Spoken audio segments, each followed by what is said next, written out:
Hey there, night wanderers. Tonight we're tuning into something special. We're going back to a time when voices traveled through the air like magic, when families gathered around glowing boxes to hear stories, news, and music that came from nowhere and everywhere at once. This is the story of radio, the invisible theater that changed the world. Before we begin, take a moment to get comfortable. Like this video if you're enjoying the journey, and subscribe if you want more long-form stories to help you sleep, study, or just escape for a while. Drop a comment telling me what time it is where you are and whether you remember listening to radio before smartphones took over. I read them all, mostly because I'm curious about how different this world sounds to all of you. Now, settle in. Maybe dim those lights. Put on some soft background noise if you need it, and let's drift back to the early 1900s, when electricity was still young, and the idea that voices could fly through the air seemed like science fiction. You wake up in 1920. The Great War is over, but the world still smells like change and uncertainty. You live in a modest home with wallpaper that's starting to peel, furniture that was built to last generations, and a kitchen where the icebox actually requires ice. The streets outside are a mix of horse carriages and the occasional automobile that sputters by like a mechanical miracle. There's no television, no internet, no smartphones buzzing in your pocket. Entertainment means live theater if you can afford it, phonograph records if you're lucky, newspapers if you can read, and gossip if you're breathing. The world moves at the speed of print and foot traffic. Then, one day, your neighbor invites you over to see something extraordinary. In his living room sits a wooden cabinet about the size of a small dresser. It has dials, tubes that glow like trapped fireflies, and a speaker covered in decorative fabric. He calls it a radio receiver. "Watch this," he says, and begins turning dials. Static crackles and hisses like angry cats. Then, impossibly, a voice emerges from the wooden box, clear as day. A man is talking about the weather in a city 200 miles away. Music plays, a small orchestra performing live from a studio you'll never see. Your neighbor grins at your astonishment. It's all happening right now, miles away, but we're hearing it at the exact same moment. You feel something shift inside you. The world has just gotten smaller and larger at the same time. Let's rewind a bit to understand how this miracle happened. Radio waves, electromagnetic radiation at certain frequencies, had been theorized and experimented with since the late 1800s. Scientists with names like Hertz, Maxwell, and Marconi played with invisible forces, sending signals through the air without wires. Guglielmo Marconi, an Italian inventor, gets credit for practical radio telegraphy. In 1895, he successfully transmitted signals across his father's estate. By 1901, he sent a signal across the Atlantic Ocean. But these were dots and dashes, Morse code, not voices or music.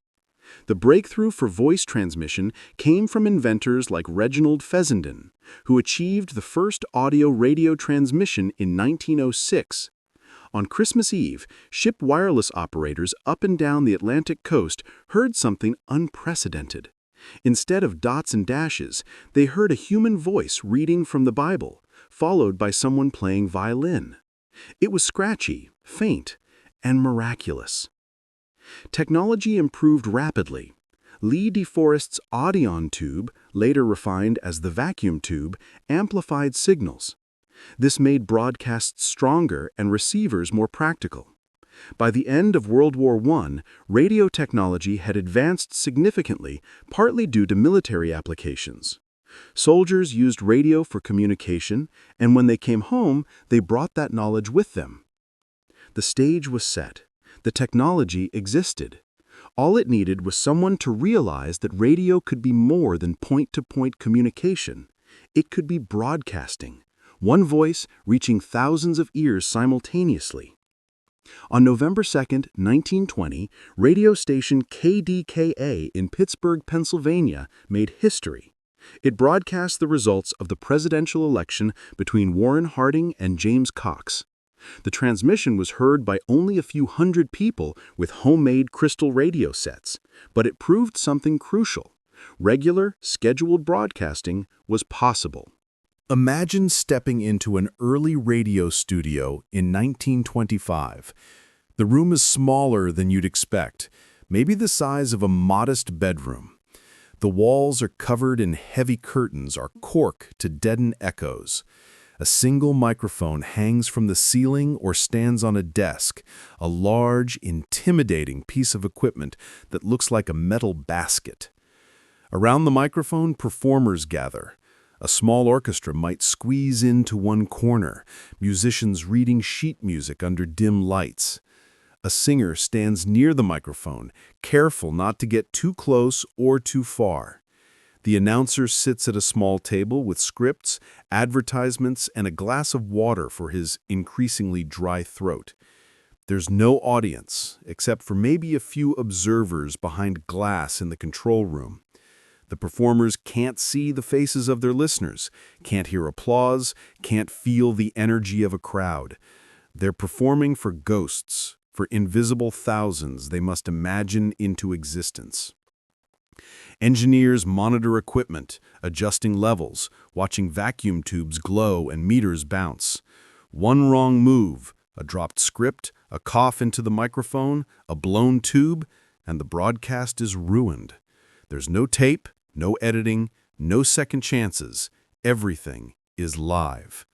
The pressure is enormous. Announcers practice pronunciation until their tongues hurt. Musicians rehearse timing down to the second. Scripts are written to the exact minute, with backup material ready in case something goes long or short. The clock is the master here, more tyrannical than any theater director. Radio was expensive. Equipment, electricity, talent, studio space, it all cost money. Initially, some believed radio should be non-commercial, supported by manufacturers or operated as a public service. That idealism died quickly. The first radio commercial aired on WAEF in New York on August 28, 1922. It was a 10-minute message from a real estate company, and it cost $50. The floodgates opened. Companies realized radio offered something print advertisements couldn't: intimacy. A voice in your living room felt like a personal conversation. Sponsors didn't just buy ad time, they bought entire shows. Programs became known by their sponsor's name. The A&P Gypsies was sponsored by a grocery chain. The Palmolive Hour sold soap. The Eveready Hour was backed by a battery company. The sponsor often had creative control, choosing the music, the talent, sometimes even writing scripts. If sales didn't increase, the show was canceled, no matter how popular it was to audiences. Announcers became salesmen, smoothly transitioning from entertainment to advertisement and back again. And now, a word from our sponsor became one of radio's most famous phrases, a brief intermission before the commercial pitch that paid everyone's salary. Some listeners resented the commercials.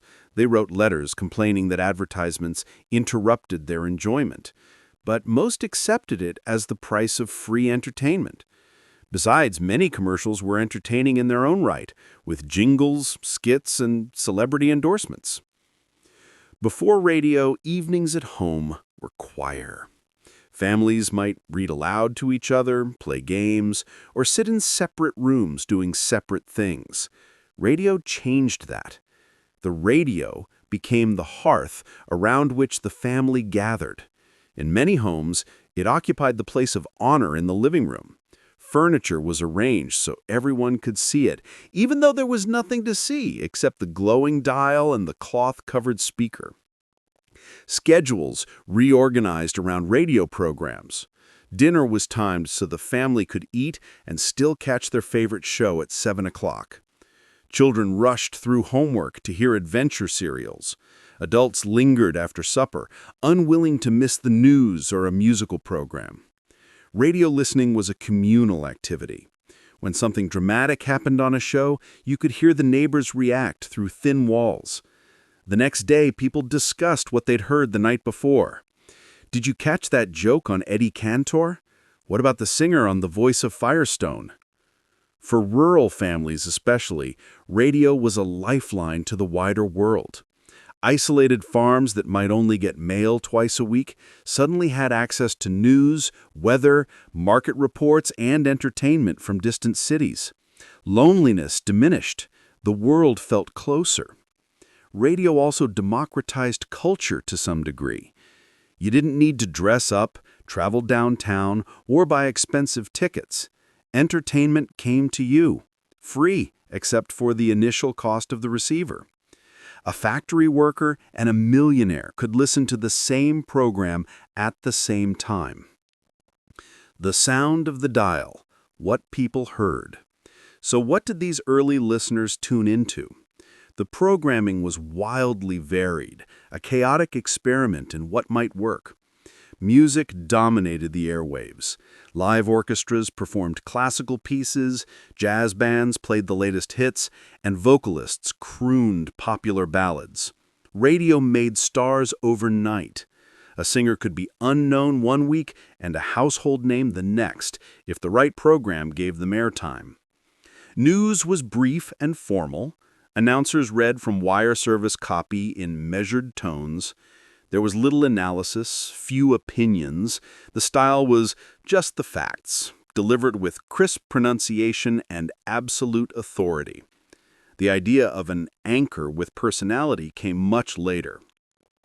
Religious programming filled Sunday mornings. Ministers preached sermons over the air, choirs sang hymns, and stations broadcast church services for shut-ins who couldn't attend in person. Radio became a tool for evangelism, with some preachers building massive followings through their broadcasts. Agricultural shows served rural listeners with market prices, weather forecasts, and farming advice. Universities produced educational lectures on topics from history to home economics. These shows rarely attracted large audiences, but they served important niches and gave radio legitimacy as more than just entertainment. And then there were the variety shows. Comedy sketches, singers, orchestras, all mixed together in a vaudeville-style presentation. These were immensely popular. Radio absorbed the talent from vaudeville as that art form declined, giving comedians, musicians, and performers a new stage. In the early days, most radio performers were unknown to listeners. Announcers didn't give their names. Orchestras were simply the house orchestra. Anonymity was the norm. But personalities emerged. Graham McNamee became one of the first famous radio voices. He announced everything from boxing matches to presidential addresses with enthusiasm and energy that contrasted with the stuffy formality of other announcers.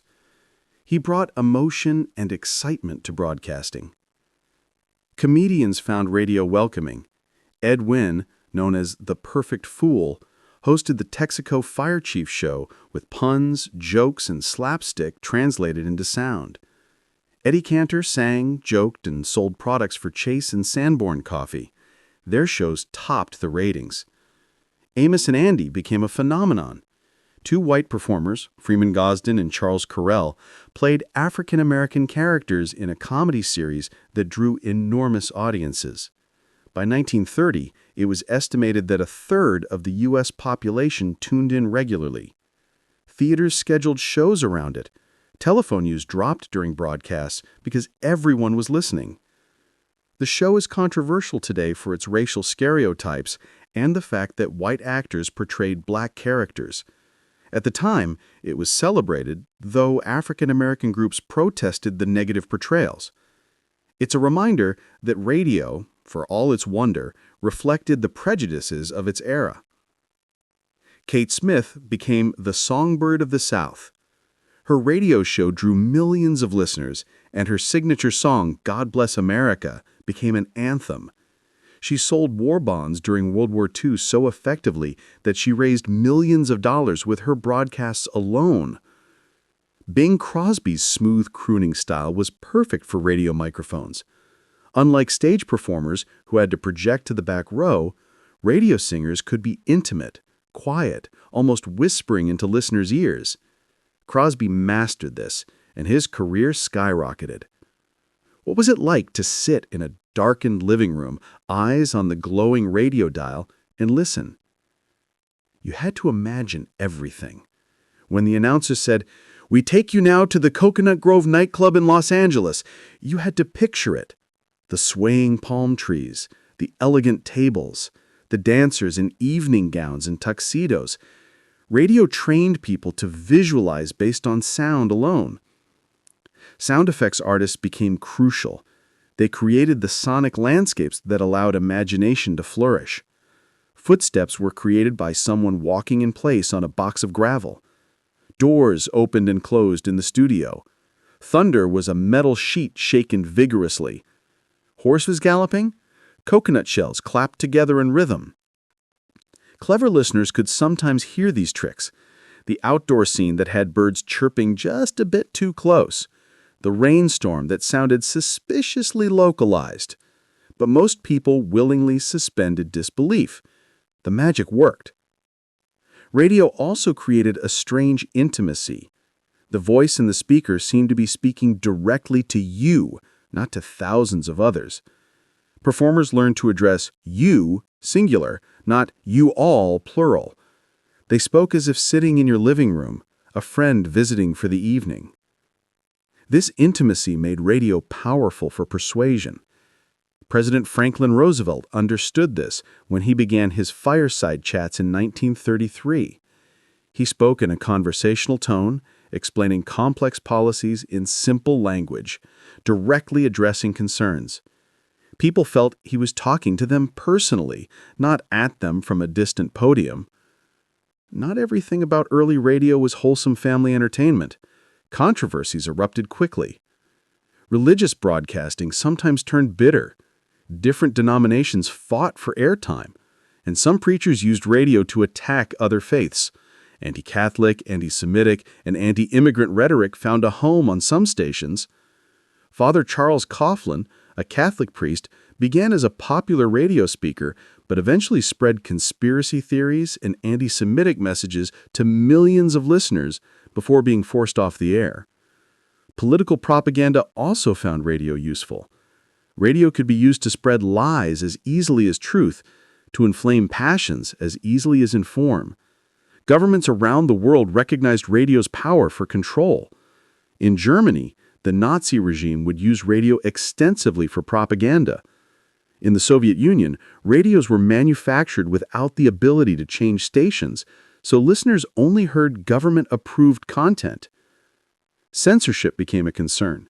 Who decided what could be said on the air? In the U.S., the FCC had power to revoke licenses, creating a chilling effect. Stations self-censored to avoid trouble. Topics like sex, religion, and politics were handled carefully, if at all. Payola, paying radio stations or personnel to play specific music, started early. Record companies and music publishers realized that radio airplay sold records. Bribes flowed. Some disc jockeys received cash, gifts, or songwriting credits in exchange for playing certain songs repeatedly. Finally, there was the question of truth in broadcasting. What responsibility did radio have to verify information? The infamous War of the Worlds broadcast by Orson Welles in 1938 would bring this question into sharp focus. But even before then, false rumors spread on air caused problems.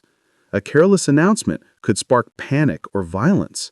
By 1930, radio was fully established in American life. Over 12 million households owned radio receivers, about 40% of the population. Stations networked together, allowing programs to broadcast simultaneously across the country. NBC and CBS competed for audiences and advertising dollars. Radio had gone from novelty to necessity in just one decade. It brought news, entertainment, and a sense of connection to millions. It made the country feel smaller, more unified. When the president spoke, everyone heard him at the same time. When a heavyweight boxing match happened, the entire nation listened together. But radio was still young, still figuring itself out. The true golden age was just beginning. The next decade would bring radio drama, soap operas, quiz shows, and comedies that would dominate American culture. Radio would become the most powerful medium in the world. And then, much later, it would face a threat that would nearly destroy it: television. But that's getting ahead of our story. For now, imagine it's a warm evening in 1930. You're sitting in your living room. The radio glows softly in the corner. Outside, the world is changing fast. Economic depression, international tensions, and technological marvels. But for this hour, you're safe in your home, listening to music from a faraway orchestra, a comedian making you laugh, a voice telling you that everything will be all right. The invisible theater has you in its spell. The early 1930s brought hard times. The Great Depression crushed the economy, putting millions out of work and making even basic necessities scarce. But radio thrived. People couldn't afford theater tickets or new phonograph records, but they could listen to the radio for free. It became the cheapest escape available. Radio networks realized they needed to do more than broadcast music and variety shows. They needed stories, narrative drama, the kind of content that would keep people glued to their speakers evening after evening. Thus began the golden age of radio drama, an era when some of the best writing, acting, and production in entertainment happened for the ear alone. For about 20 years, radio drama dominated American culture in a way that seems almost unimaginable today. You come home from a long day of work. If you're lucky enough to have work, you eat a simple dinner. Then you settle into your chair, and for the next 30 or 60 minutes, you're transported. You're on a fog-shrouded London street with Sherlock Holmes. You're in outer space with Buck Rogers. You're investigating crimes with Sam Spade or unraveling mysteries on Inner Sanctum. All in your living room, all in your imagination, all for free. Radio drama required a complete reimagining of how stories were told. Theater relied on sets, costumes, and physical acting. Film had close-ups, editing, and visual spectacle. Radio had only sound. Writers learned to adapt. Stage directions became sound cues. John crosses the room angrily became footsteps stomping across a wooden floor, followed by a door slamming. Visual exposition had to be woven into dialogue naturally. "Oh, Inspector, you're limping. That wound from the last case must still be bothering you." "Yes, and this fog isn't helping. I can barely see the street lamps." Everything had to be said or heard. This created some awkward moments when characters described obvious things for the audience's benefit, but good writers made it work. They found ways to convey information through conversation that felt natural. Radio drama taught audiences to listen actively. You couldn't glance away or read a book while listening, not if you wanted to follow the story. Dialogue, music, and sound effects layered together to create meaning. Miss one element and you'd be lost. Music became crucial for setting mood and signaling transitions. A swelling orchestral sting told you something dramatic just happened. Eerie organ music meant the villain was plotting. A light melody signaled romance. Listeners learned to read these cues instinctively.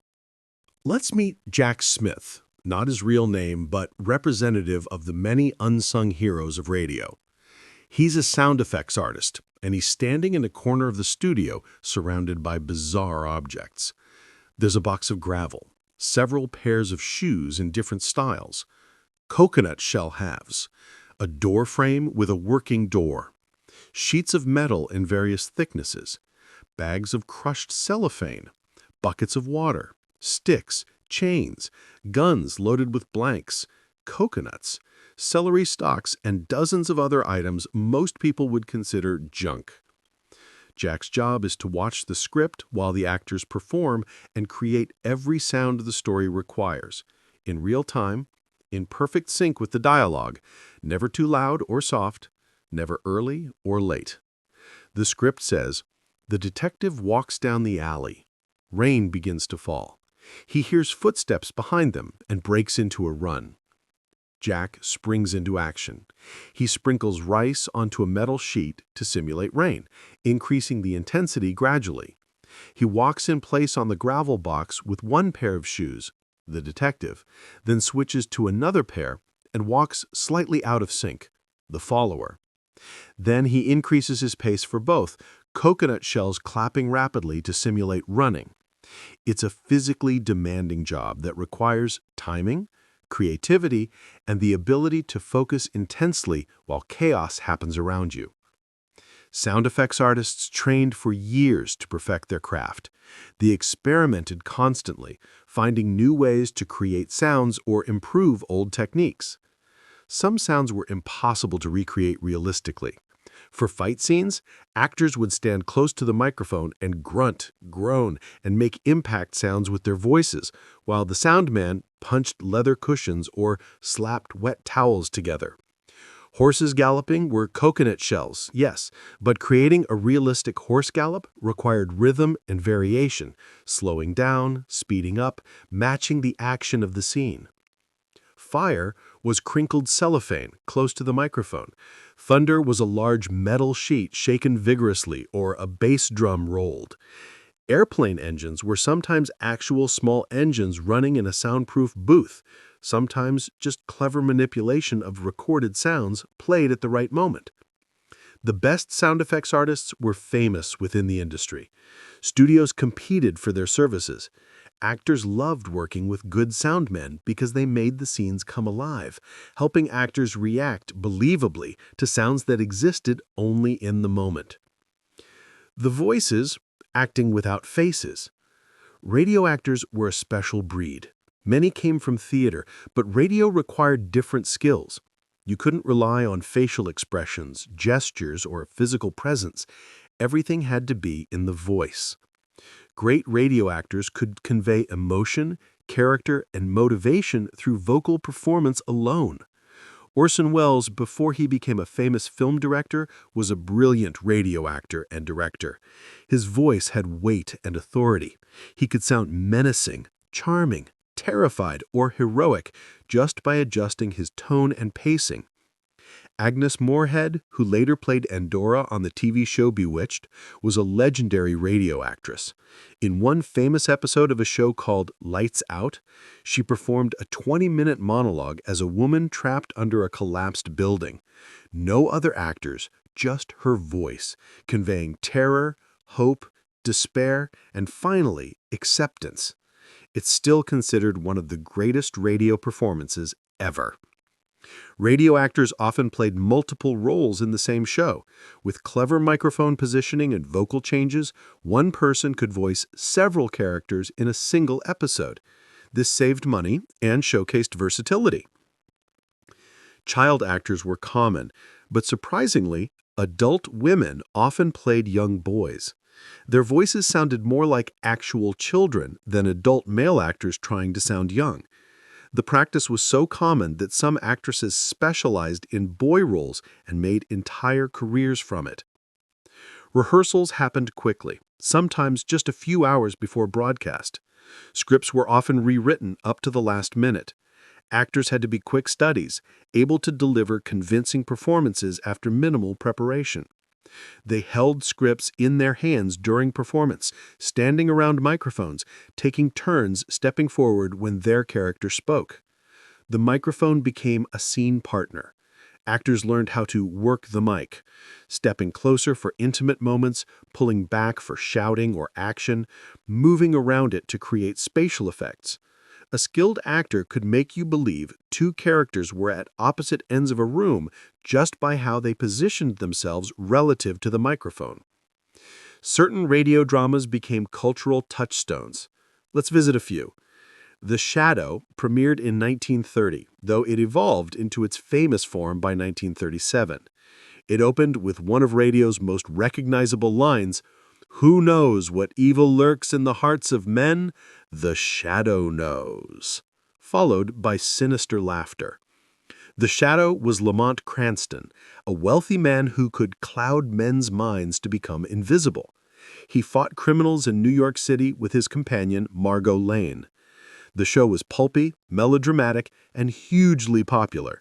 It taught an entire generation that radio could deliver thrills and chills. Orson Welles played the Shadow for a time. So did many other actors over the years. The character became larger than any single performer. The Lone Ranger galloped onto the air in 1933. The masked Texas Ranger, his Native American companion Tonto, and his horse Silver became American icons. The show opened with the William Tell Overture, now inseparable from the character, and delivered Western adventure. "Hi-yo, Silver, away!" became a catchphrase for children playing cowboys. The show ran for over 20 years, eventually moving to television. Its themes of justice, fairness, and the outsider fighting for good resonated deeply during hard times. The War of the Worlds broadcast on October 30th, 1938, became radio's most infamous moment. Orson Welles and the Mercury Theater on the Air adapted H.G. Wells's novel as a series of fake news bulletins reporting a Martian invasion. The broadcast was presented as a normal evening of music, repeatedly interrupted by increasingly alarming reports. Actors played panicked scientists, military officials, and reporters. The verisimilitude was striking. It sounded like real news breaking. Some listeners tuned in late, missing the introduction that explained it was fiction. Others simply got caught up in the performance. Reports of mass panic were exaggerated by newspapers who hated radio competing with them for advertising. But there was genuine confusion and fear in some areas. The broadcast demonstrated radio's power to blur reality and fiction, to create shared experience, and to sometimes cause unintended consequences. It also made Welles a household name and launched his film career. Fibber McGee and Molly offered comedy rather than drama. The show followed a married couple living in the fictional town of Wistful Vista. Jim and Marion Jordan played the title characters with warmth and humor. The show's most famous running gag was Fibber McGee's overstuffed hall closet. Every episode, someone would warn him not to open it. He'd open it anyway. An avalanche of sound effects would cascade out, crashing, clattering, bonging, jingling for 30 seconds or more. The audience roared with laughter every time. The show proved radio could do domestic comedy, gentle humor about everyday life that let listeners see themselves and their neighbors in the characters. Inner Sanctum Mysteries opened with the unforgettable sound of a creaking door. The host would introduce each week's macabre tale with dark humor and puns. The stories were horror and suspense, often with twist endings.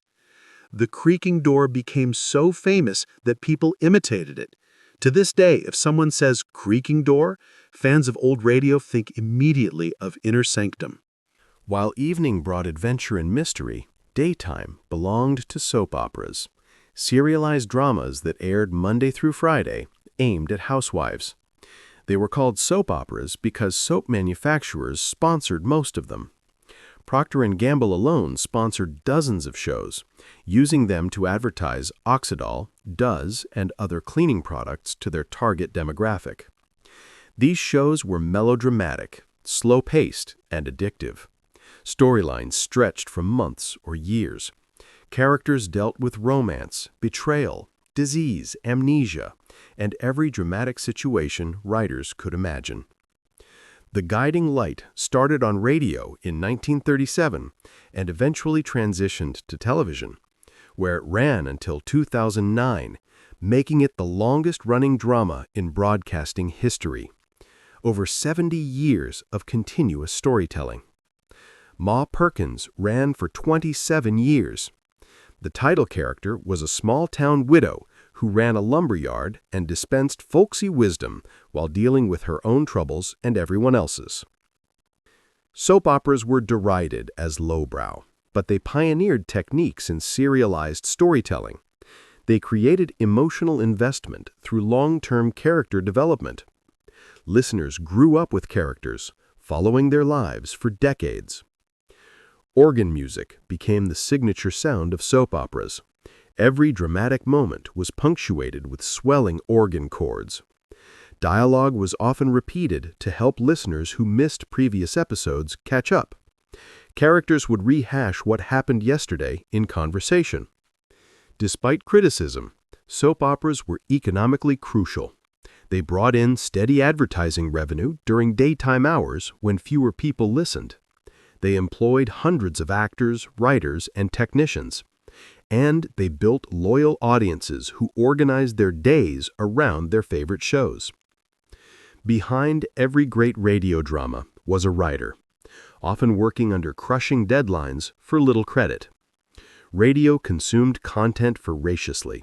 A 15-minute drama required about 15 pages of script. A 30-minute show needed 30 pages.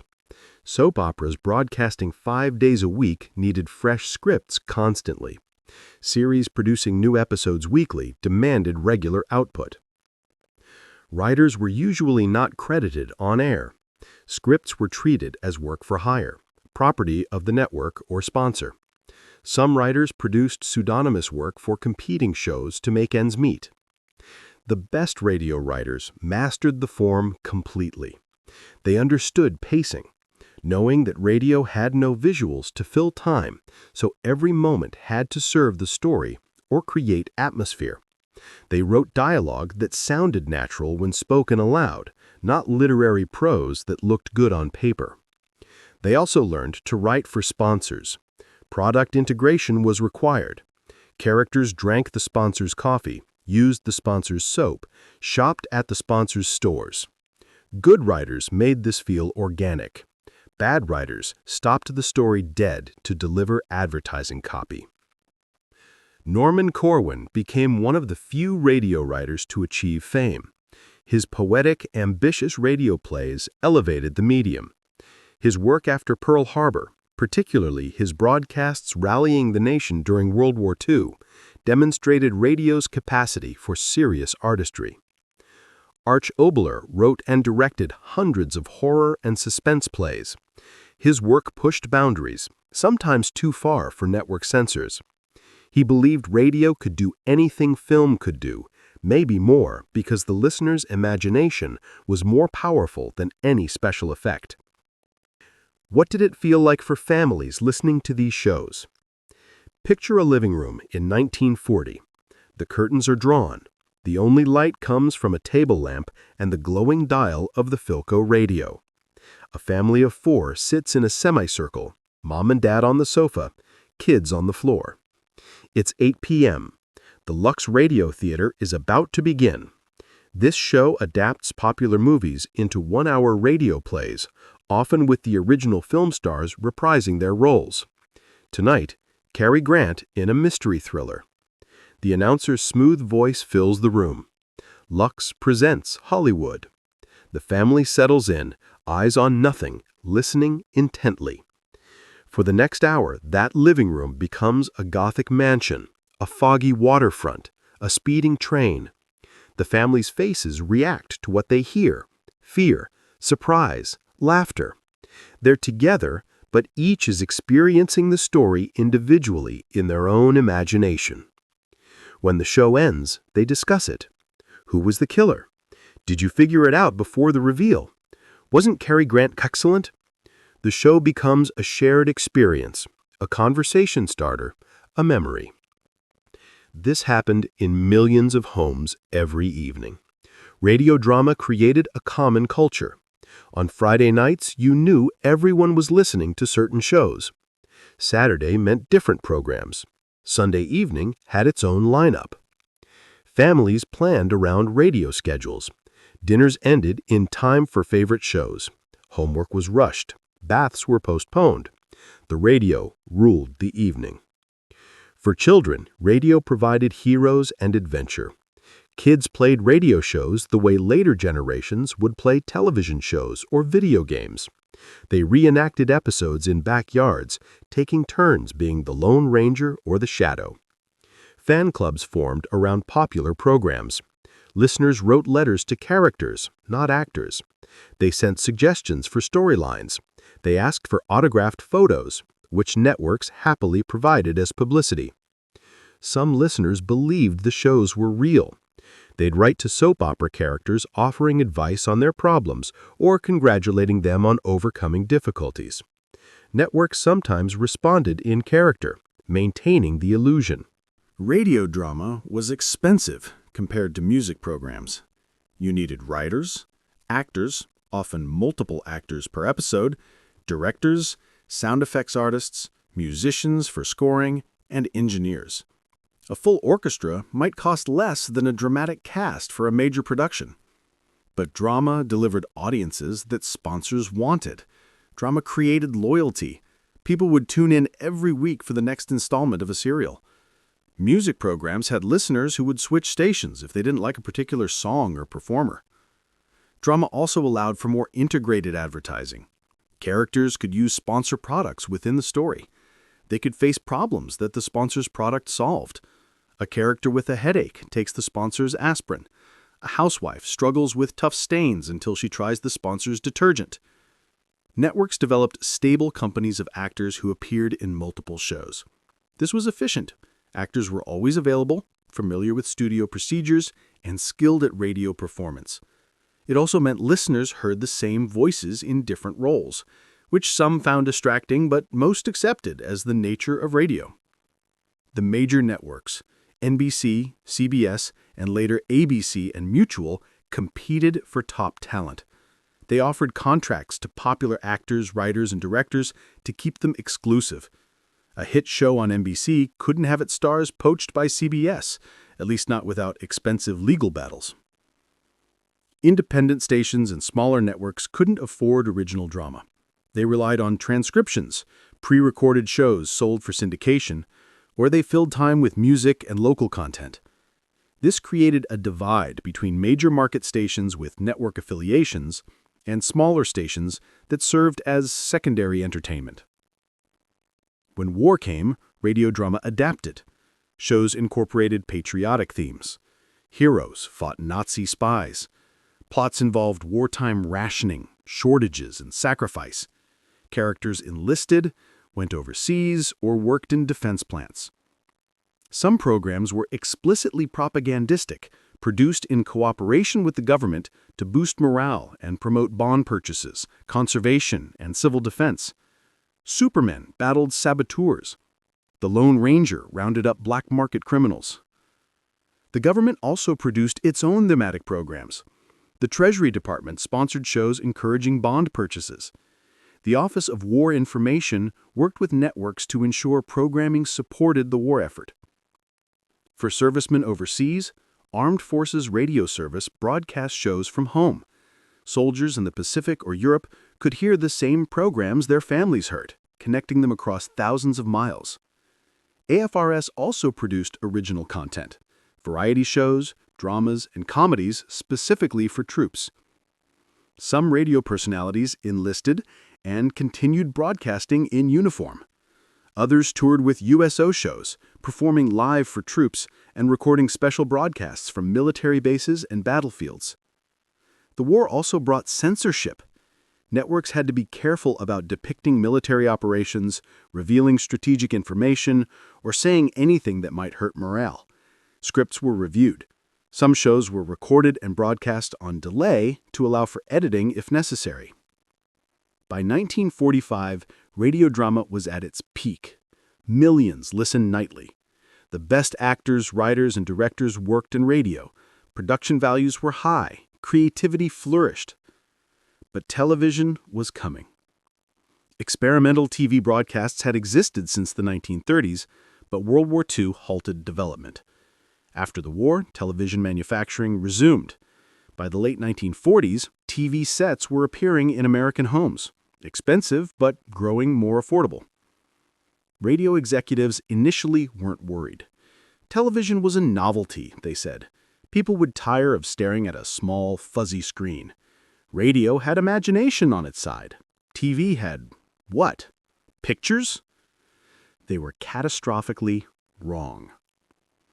We'll return to television's impact later. For now, let's stay in radio's golden moment, when drama ruled the airwaves and imagination soared in darkened living rooms across the world. The Invisible Theater was still performing to packed houses every single night. December 7th, 1941. A Sunday afternoon. Americans are relaxing, listening to music programs, football games, and light entertainment on their radios. Then programming interrupts with a news bulletin. We interrupt this program to bring you a special news bulletin. The Japanese have attacked Pearl Harbor, Hawaii by air, President Roosevelt has just announced. The words are simple, shocking, world-changing. Within minutes, the nation knows. Not from newspapers, those would come later. Not from neighbors, though phone lines quickly jammed with people calling each other. They know because radio told them, instantly, simultaneously. This is radio's power in its purest form. In crisis, radio becomes the nation's central nervous system, transmitting information to every corner of the country at once. The next day, President Roosevelt delivers his Day of Infamy speech to Congress. Radio networks carry it live. Millions listen as the president declares war on Japan. You can hear it in your home, your car, at work, in stores and restaurants. Everywhere, radios are on, volume turned up, people gathered around listening. Radio has become essential. Not just entertainment, but information, lifeline, connection. The war transformed radio completely. Entertainment programming continued, people needed escape and morale boosters, but news became paramount. Before the war, radio news was brief and largely recycled from newspapers and wire services. Networks had small news departments. Correspondents were rare. Most stations simply had an announcer read bulletins. The war changed that overnight. Networks hired journalists, sent correspondents overseas, and built sophisticated news operations. CBS, under the leadership of Edward R. Murrow, pioneered broadcast journalism as a serious profession. Murrow became the voice of London during the Blitz. His broadcasts, beginning with the signature phrase, "This is London," brought the war home to Americans. You could hear air raid sirens in the background, anti-aircraft fire, bombs falling in the distance. Murrow described scenes with vivid detail. Buildings burning, people sheltering in underground stations, the smell of destruction. His voice was calm, authoritative, and deeply moving. He didn't sensationalize or editorialize much.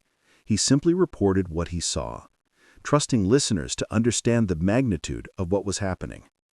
"This is London," he would say, pausing to let the ambient sound tell its own story.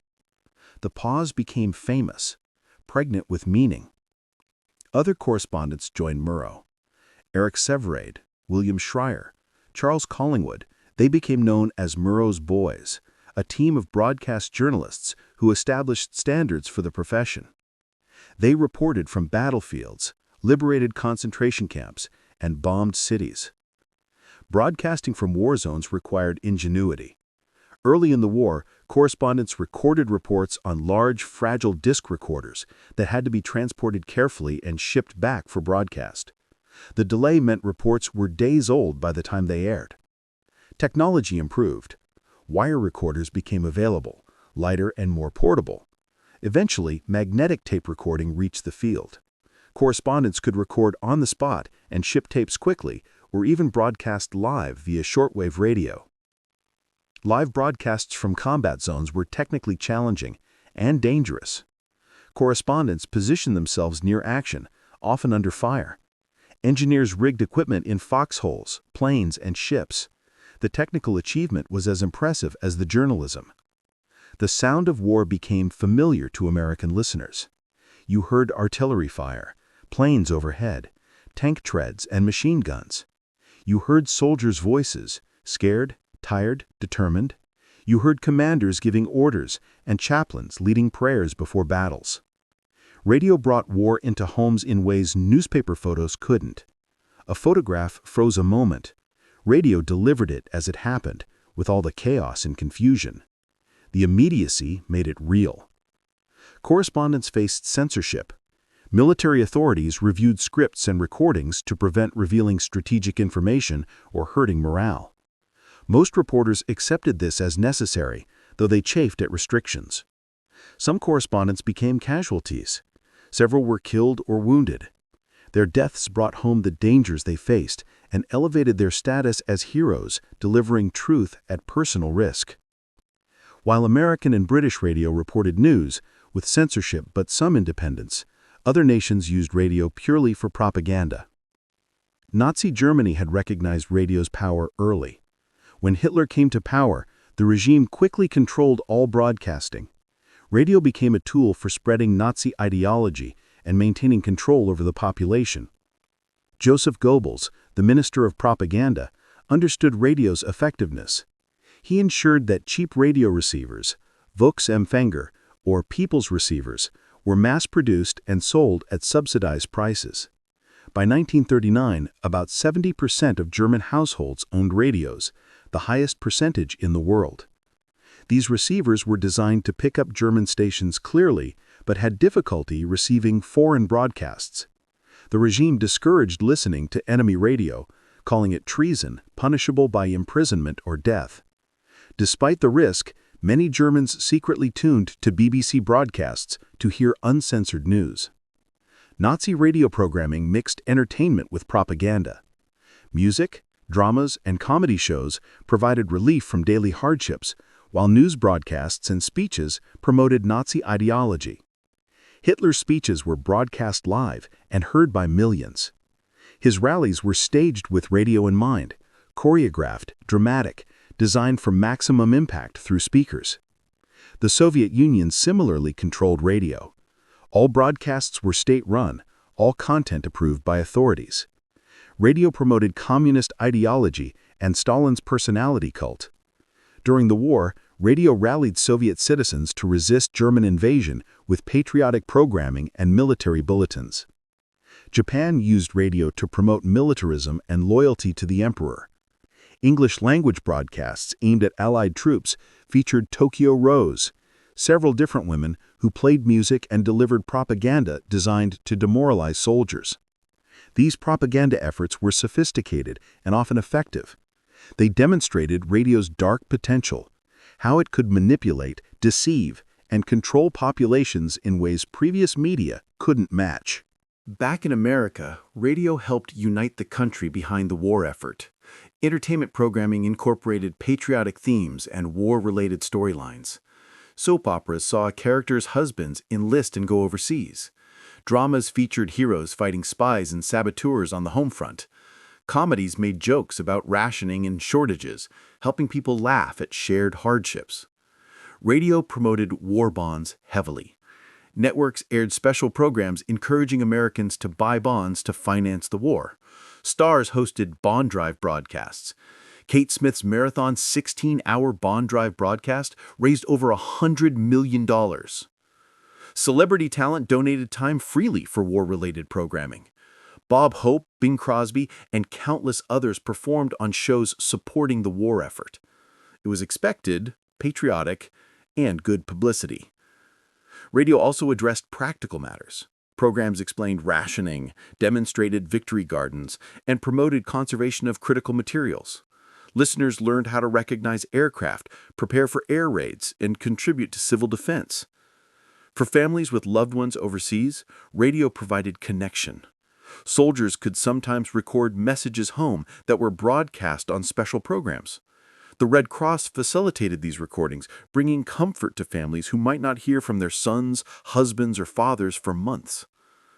Radio also broadcast from military bases and war factories, spotlighting the work being done and boosting morale among workers. It made everyone feel part of the effort, connected to the larger cause. For servicemen deployed overseas, Armed Forces Radio Service, AFRS, was a crucial morale booster. Broadcasts reminded them of home, provided entertainment, and kept them informed about news. AFRS launched shortly after Pearl Harbor. It created a network of stations on military bases worldwide: Europe, the Pacific, North Africa, Asia. These stations broadcast a mix of music, comedy, drama, news, and special content produced specifically for military audiences. Major radio shows were recorded and rebroadcast on AFRS, with commercials removed, since servicemen couldn't buy sponsored products anyway. This meant soldiers heard the same programs their families heard back home, maintaining a cultural connection across thousands of miles. AFRS also produced original content. Command Performance was a variety show featuring Hollywood stars performing for military audiences. Soldiers could request their favorite performers, and producers would try to fulfill requests. If a GI wanted to hear Frank Sinatra sing a specific song, Sinatra would record it for AFRS. Mail Call was another popular show, featuring celebrities reading letters from servicemen and responding with entertainment. It personalized the connection between Hollywood and the troops. GI Jive broadcast music popular with soldiers, swing, jazz, and early rhythm and blues. DJs used military slang and inside jokes that resonated with servicemen. The informal, irreverent tone contrasted with official military communications, providing welcome relief. AFRS even employed soldiers as DJs and announcers. Some discovered talent they didn't know they had and pursued broadcasting careers after the war. AFRS trained a generation of radio professionals. The service wasn't without problems. Military authorities sometimes censored content they deemed inappropriate. Tensions existed between entertainment value and military discipline, but overall, AFRS succeeded in its mission, keeping servicemen connected to home and boosting morale during difficult times. When the war finally ended, Germany surrendering in May 1945, Japan in August, radio carried the news immediately. Networks interrupted programming with bulletins. Celebrations erupted spontaneously in streets across America as people heard the news on radios in homes, stores, and cars. President Truman's announcement of Japan's surrender was broadcast live. The nation listened together, relief and joy palpable even through radio speakers. It was another defining moment when radio unified the country in shared experience. The war changed radio permanently. News departments, once small afterthoughts, became major operations. Networks employed hundreds of journalists. The evening news became a fixture, with correspondents reporting from around the world. Radio's credibility increased enormously. It had proven itself essential during crisis. People trusted radio news in ways they hadn't before the war. This trust would serve networks well in the coming years, but also create pressure to maintain high standards. Many war correspondents became major figures in broadcasting. Edward R. Murrow transitioned to television and became one of the most respected journalists in any medium.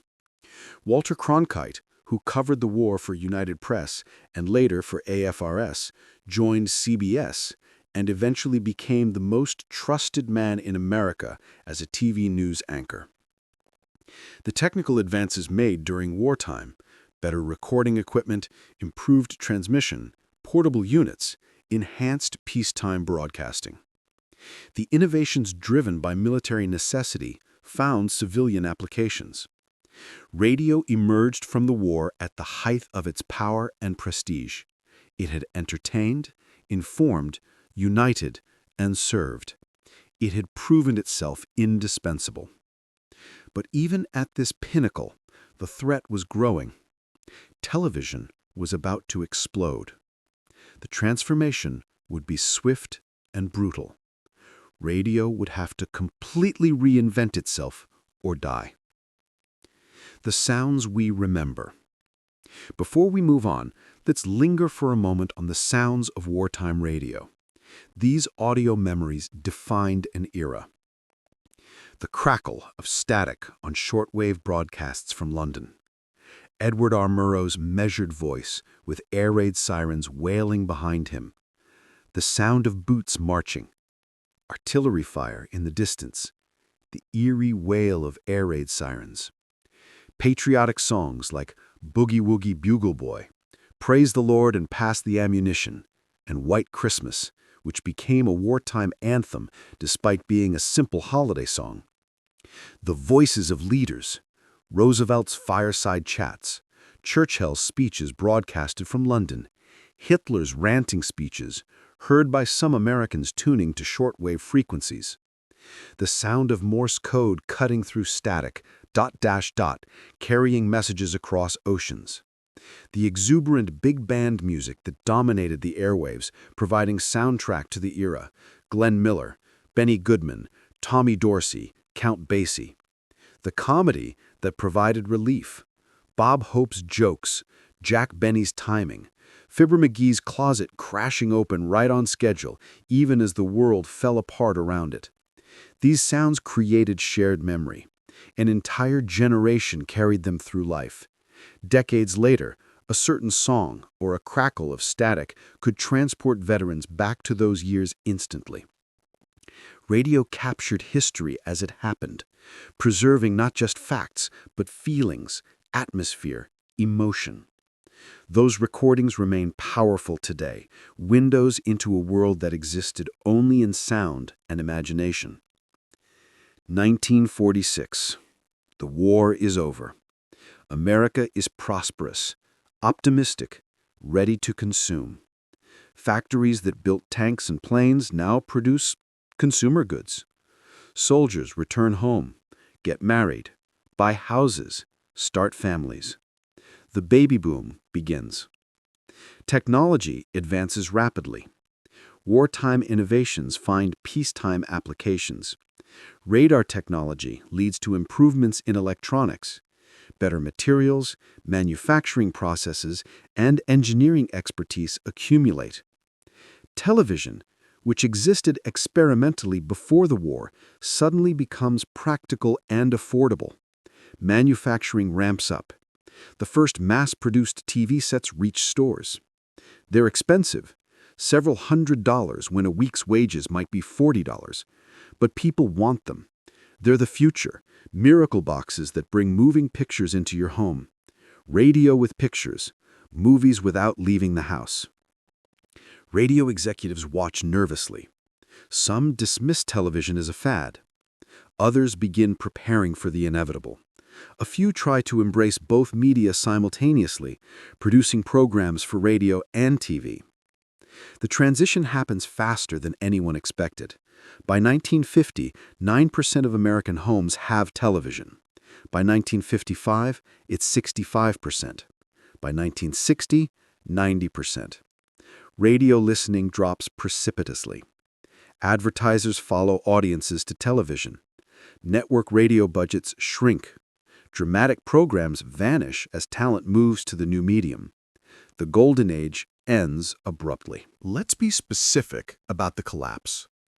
In 1948, NBC Radio earned more than NBC Television. Radio was profitable, television experimental and expensive. 2 years later, TV revenue surpassed radio. By 1955, network radio was a financial burden, sustained only by loyalty and hope it might revive. Sponsors abandoned radio wholesale. Why advertise on radio when television offered both sound and pictures? You could show the product, demonstrate it, create visual branding. Radio could only describe and suggest. Primetime programming, those evening hours when families gathered around radios, died first. Television claimed evening audiences completely. People who once listened to radio dramas now watched I Love Lucy, The Honeymooners, and Dragnet on TV. Networks canceled radio shows by the dozens. Programs that had run for 15 or 20 years ended with little fanfare.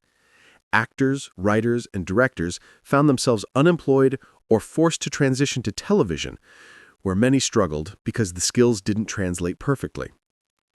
Local stations lost network programming and had to fill hours with whatever content they could afford. Music was cheap. A DJ could play records all day with minimal staff. So stations pivoted to music. The disc jockey, the DJ, became radio's new star.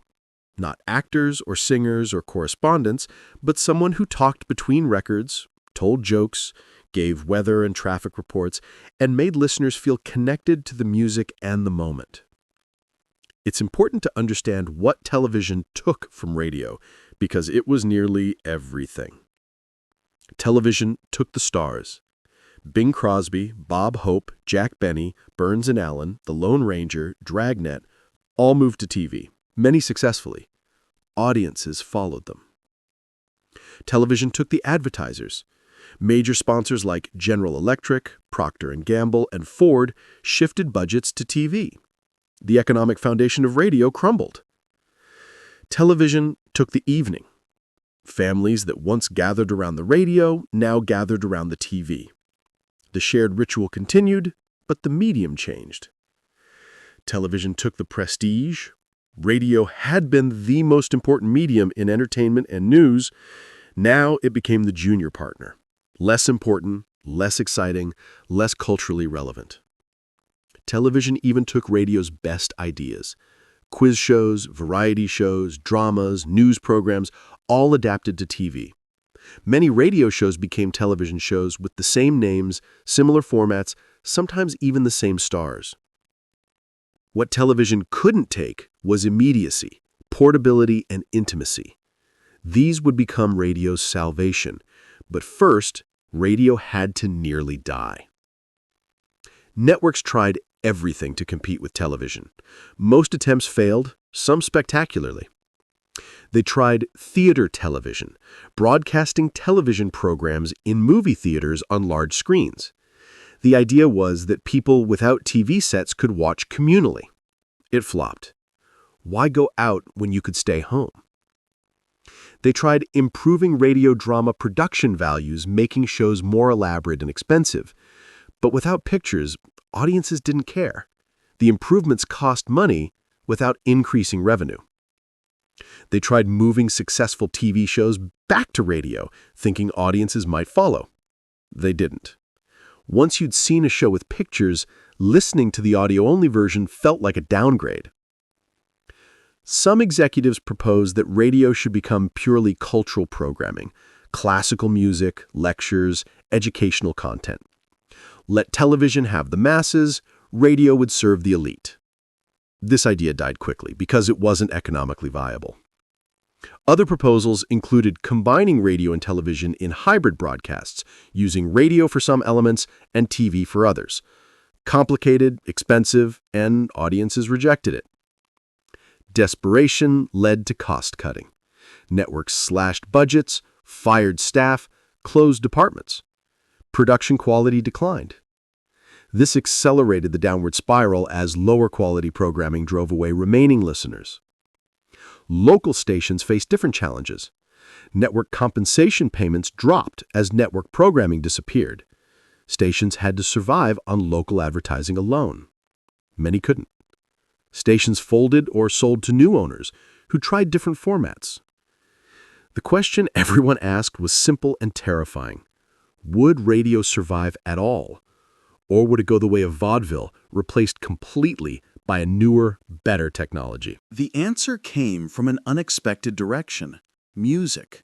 Radio had always played music, but usually as filler between more important programming or as background for variety shows. Now, some forward-thinking programmers realized music could be the main attraction. People wanted to hear music. Phonograph records were expensive. Live performances required going out. But radio? Radio could play hit songs all day long, for free, with variety no record collection could match. The key was curation and personality. A DJ who knew music, who could talk entertainingly between songs, who felt like a friend sharing discoveries. That was valuable. That was something television couldn't replicate as easily. Todd Stortz, a radio station owner in Omaha, Nebraska, pioneered the Top 40 format in the early 1950s. The concept was simple. Play the 40 most popular songs repeatedly, with high-energy DJs, catchy jingles, frequent time and weather updates, and an overall sense of excitement. The format worked. Listeners loved hearing their favorite songs regularly. They appreciated knowing they wouldn't have to wait long for a hit they wanted to hear. The repetition actually increased enjoyment, the mere exposure effect in psychology. Other stations copied the format. Top 40 spread across the country, variations emerged. Some stations played the top 20, others expanded to 60 or 100 songs. The core idea remained: music, personality, energy. Rock and roll emerged simultaneously, giving radio fresh content that teenagers craved. Elvis Presley, Chuck Berry, Little Richard, and others created exciting music that older generations often disapproved of. Radio played it anyway, capturing young audiences. The disc jockey became radio's new personality, replacing actors and singers as the medium's stars. Alan Freed in Cleveland coined the term rock and roll and became one of the first DJ superstars. His shows featured not just music, but his own enthusiastic commentary, sound effects, and a sense that something new and important was happening. Wolfman Jack broadcast from Mexican border blaster stations, high-power stations just across the Mexican border, with a gravelly, howling voice and irreverent style. He became a legend, his late-night shows reaching across much of North America. Murray the K in New York became the fifth Beatle by championing the band when they arrived in America. His close association with the Beatles made him a celebrity. Dick Clark hosted American Bandstand on TV, but was also a radio DJ. He represented the clean-cut, mainstream side of rock and roll, making it acceptable to worried parents. These DJs had personalities, catchphrases, and distinctive styles. They took requests, held contests, and made listeners feel included. The intimacy radio provided, a voice speaking directly to you, became a strength rather than a limitation. Black radio stations and DJs played crucial roles in breaking down racial barriers. Stations featuring R&B, soul, and gospel music served African American communities, but also attracted white listeners, especially young ones. DJs like Jack Gibson, the rapper, and Martha Jean the Queen Steinberg became influential voices. Spanish-language radio served growing Hispanic communities, preserving cultural connections and providing news and entertainment in listeners' native language. Radio became more diverse and local, reflecting specific communities rather than trying to reach everyone simultaneously as network radio had done. While AM radio reinvented itself with top 40 and personality DJs, FM radio sat largely unused. FM, frequency modulation, had existed since the 1930s. Edwin Armstrong invented it, offering better sound quality and less interference than AM. But it required new transmitters and receivers. During the war, development stopped. After the war, everyone focused on television, not on improving radio. Through the 1950s, FM was mostly an afterthought. A few classical music stations used it because of the superior audio quality. Some AM stations simulcast their programming on FM frequencies, but audiences were tiny, advertising minimal. Then, in the 1960s, the FCC mandated that FM stations in major markets couldn't simply duplicate their AM counterparts. They needed separate programming. This forced broadcasters to figure out what to do with FM. Progressive rock and album-oriented rock formats found homes on FM. These formats played album cuts, not just hit singles. DJs spoke intelligently about music, taking long discussions seriously. The better audio quality made FM ideal for listeners who cared about sound fidelity. FM also attracted non-commercial stations, college radio, community radio, religious stations, educational programming. These stations experimented freely, unburdened by commercial pressure. By the 1970s, FM was growing. By the 1980s, FM surpassed AM in listeners, especially for music. The inferior format, inferior in terms of reach and penetration, had become superior because of content and quality. AM radio pivoted again, this time to talk, news, and sports. These formats didn't require high fidelity.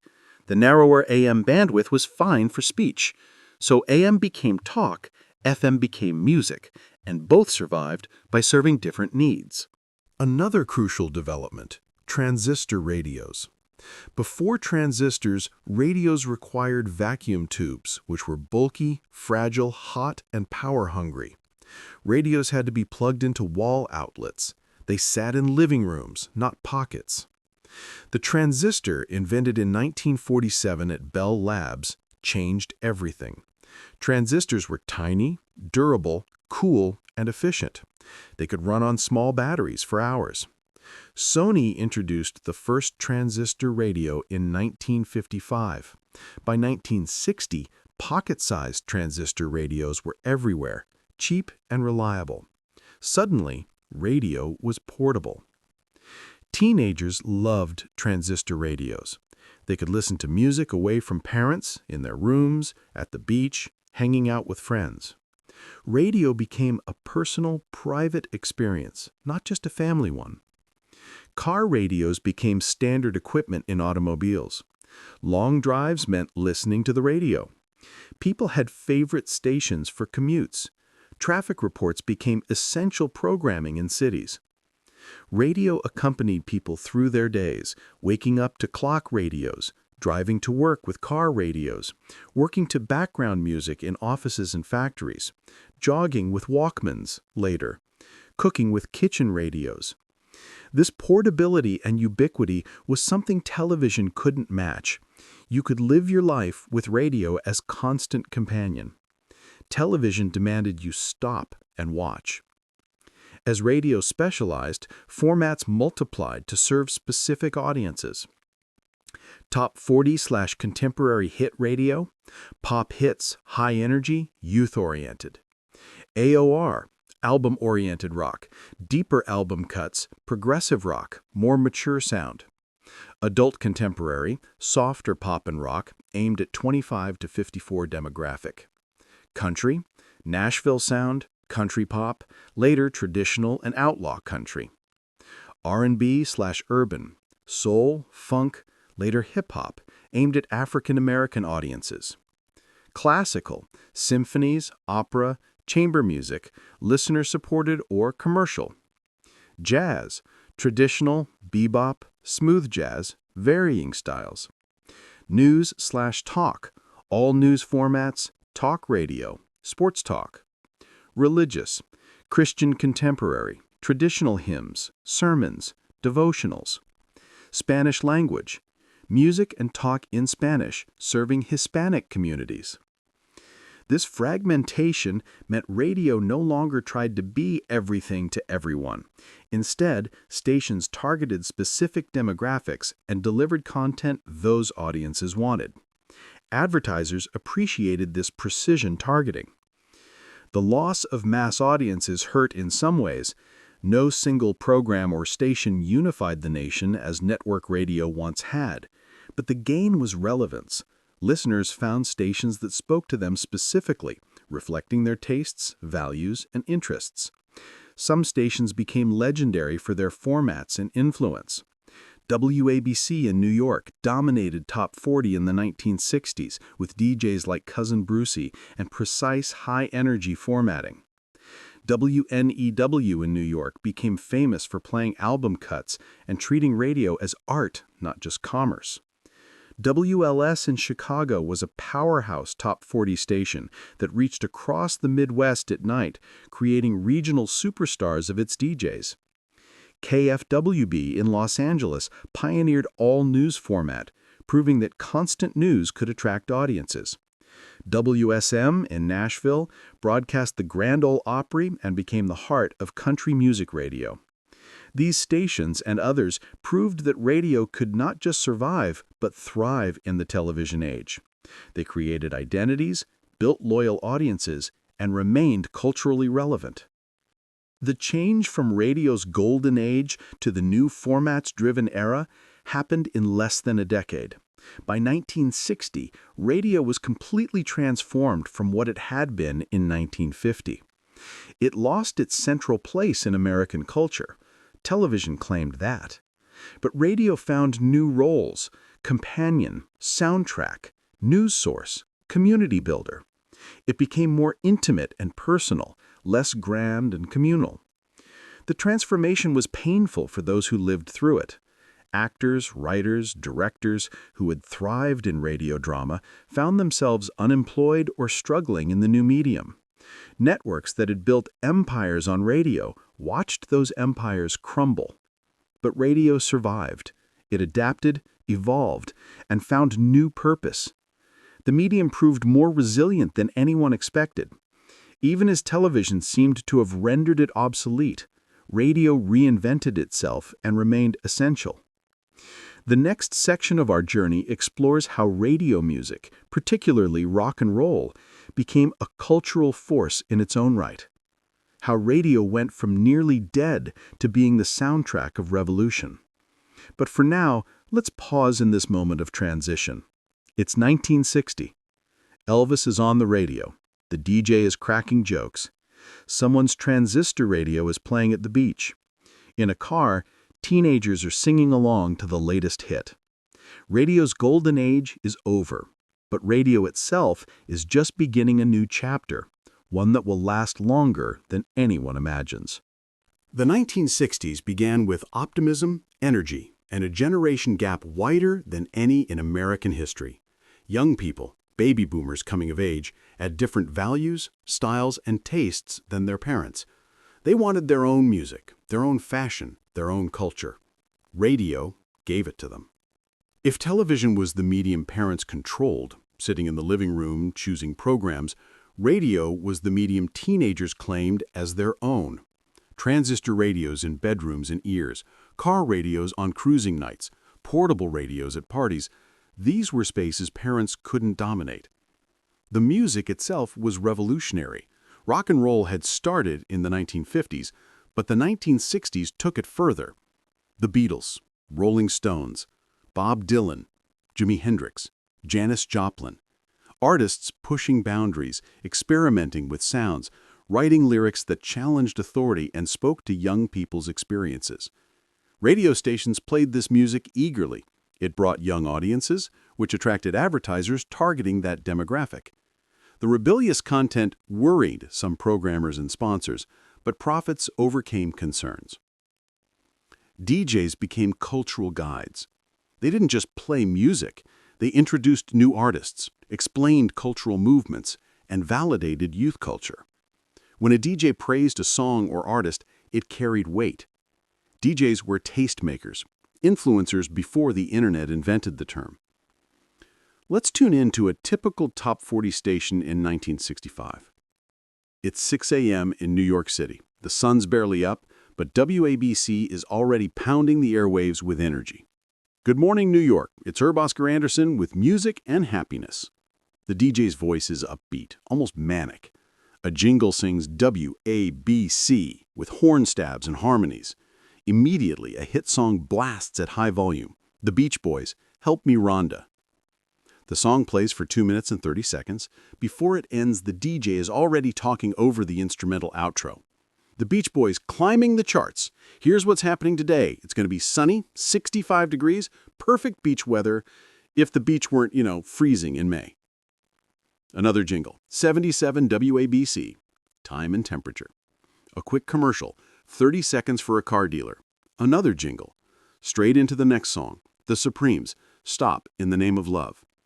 The pace is relentless, no dead air, everything timed to the second. The DJ sounds like he's having the time of his life, but he's actually following a strict format document, the clock, that dictates exactly when to play songs, jingles, commercials, weather, and time checks. Between songs, he takes phone calls, conducts quick contests like What's the Secret Sound, and mentions upcoming concerts. His voice is friendly, energetic, local. He sounds like someone you'd want to hang out with. This is Top 40 Radio at its peak, precise, energetic, dominant.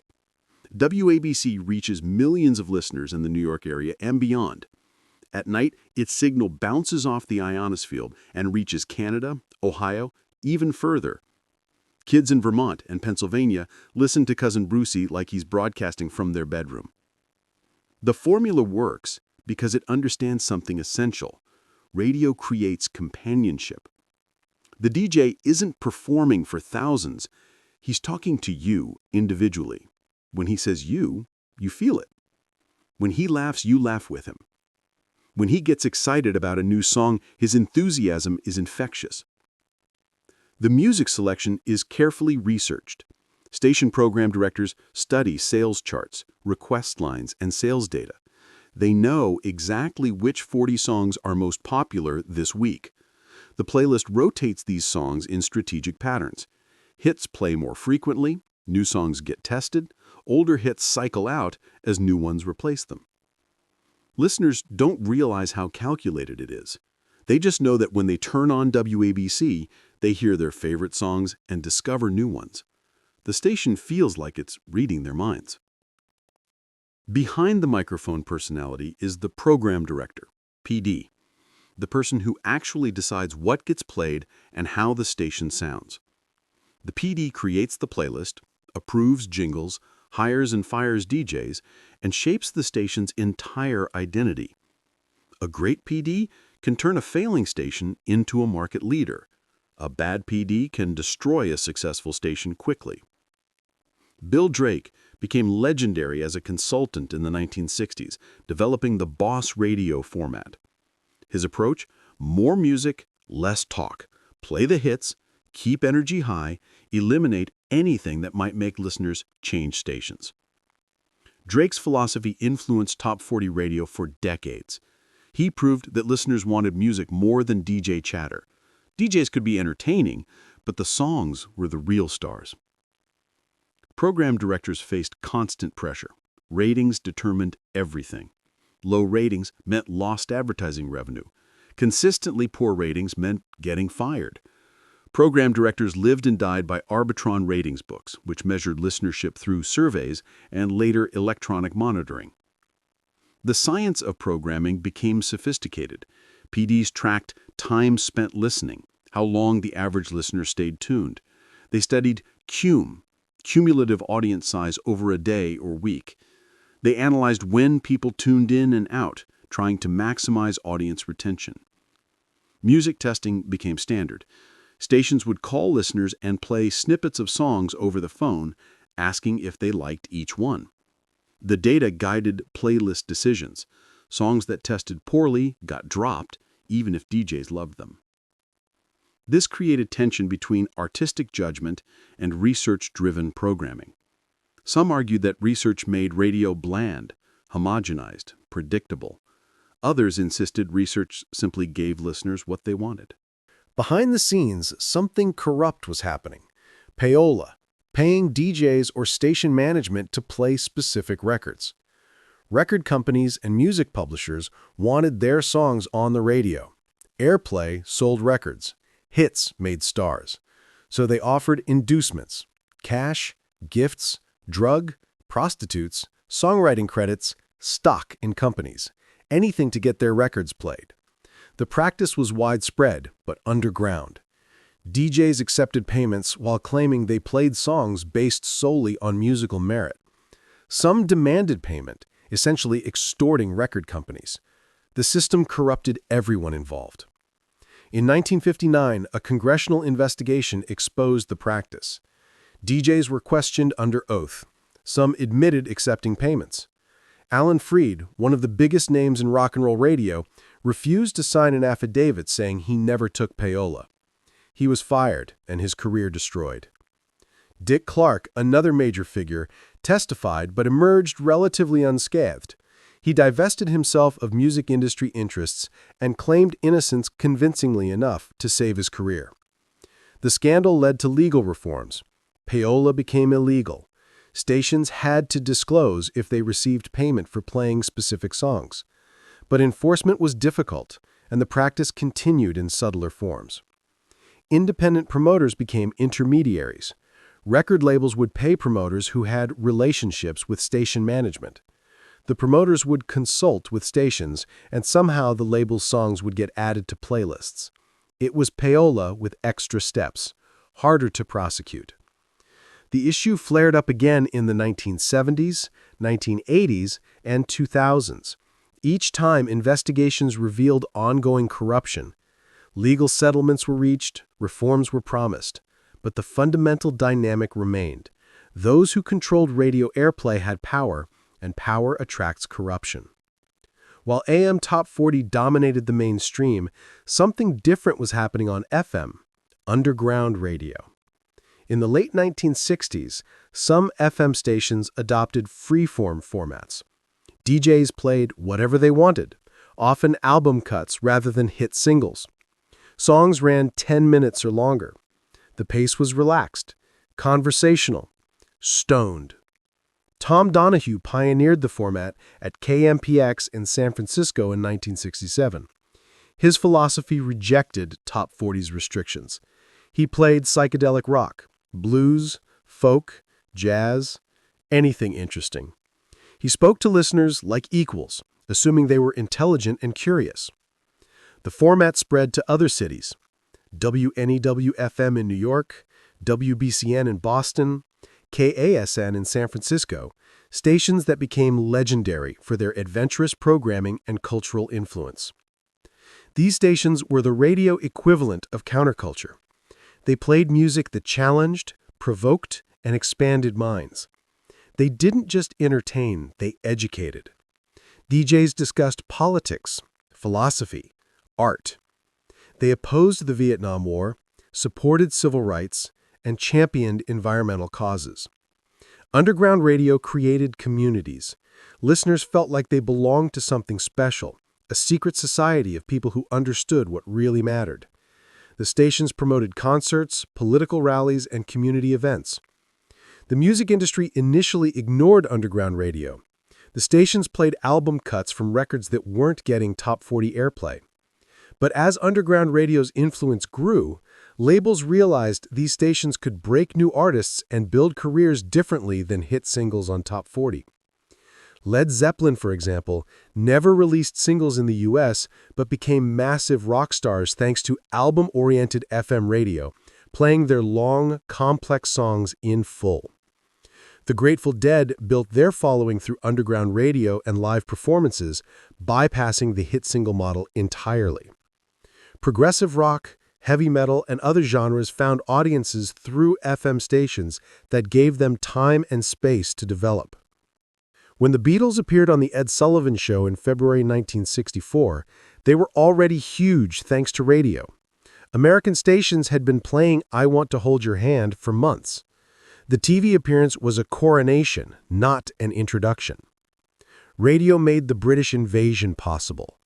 Radio stations played Beatles records constantly. DJs talked about them endlessly. Listeners requested their songs obsessively. The mania spread through radio faster than any other medium could have achieved. The Rolling Stones followed. The Who, the Kinks, the Animals, Herman's Hermits, dozens of British bands flooded American airwaves. Radio gave them access to millions of young listeners eager for something new.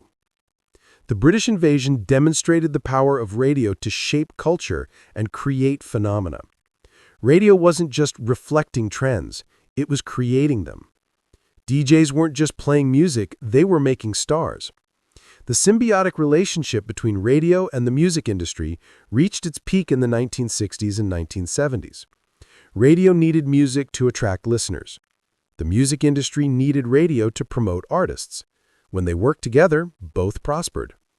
But tension always existed. Radio wanted proven hits, labels wanted to break new artists.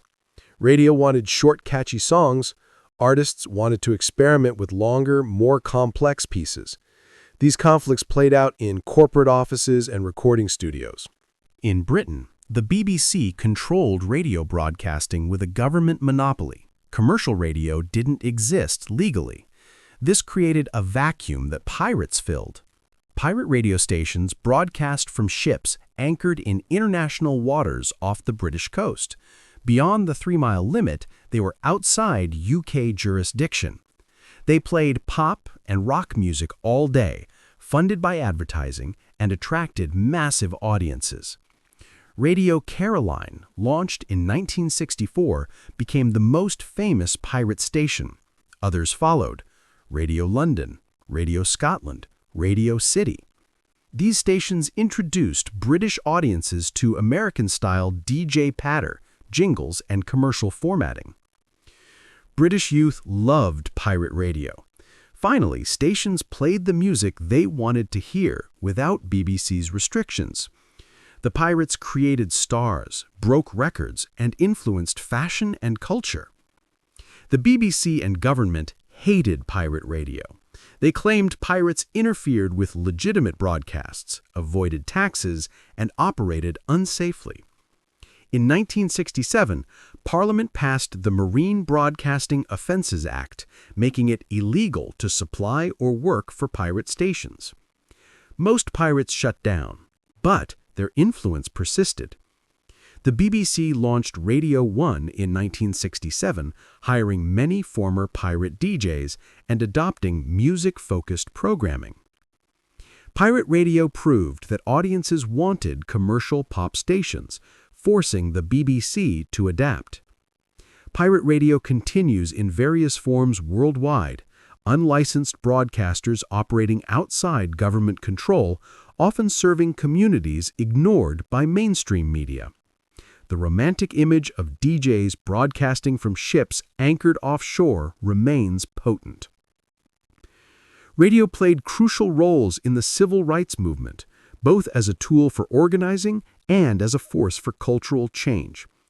Black radio stations provided news, community information, and a voice for African American communities. DJs became trusted leaders, respected figures who could mobilize listeners for protests, voter registration, and economic boycotts. When Martin Luther King Jr. spoke, black radio stations carried his speeches.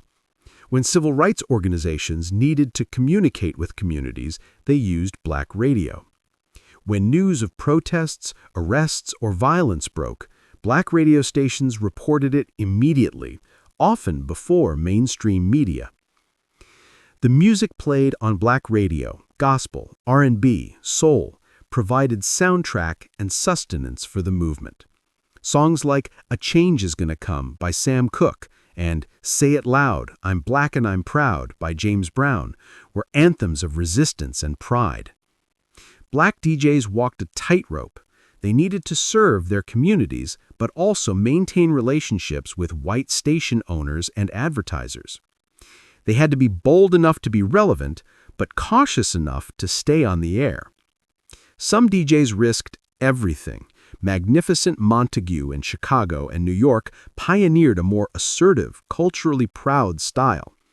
His catchphrase, "Burn, baby, burn," was a celebration of intensity, but became associated with urban riots, complicating his career.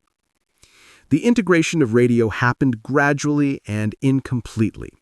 Some white stations began playing records by black artists, initially claiming they were white, race music, before it became rhythm and blues and eventually just rock and roll. Gradually, open acknowledgement of black artists increased. But segregation persisted. Urban formats on predominantly black stations remained separate from mainstream formats. Crossover hits, songs that succeeded on both black and white radio, were celebrated but rare. Radio contributed to breaking down racial barriers in American culture, but it also reflected and sometimes reinforced those barriers. The medium was a battlefield for racial progress, and victories came slowly.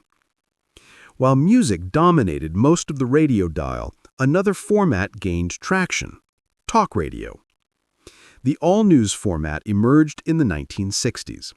WINS in New York adopted the format in 1965 with the slogan, "You give us 22 minutes, we'll give you the world."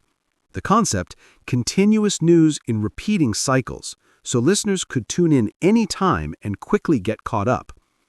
The format worked for commuters and workers who wanted quick updates without waiting for scheduled newscasts.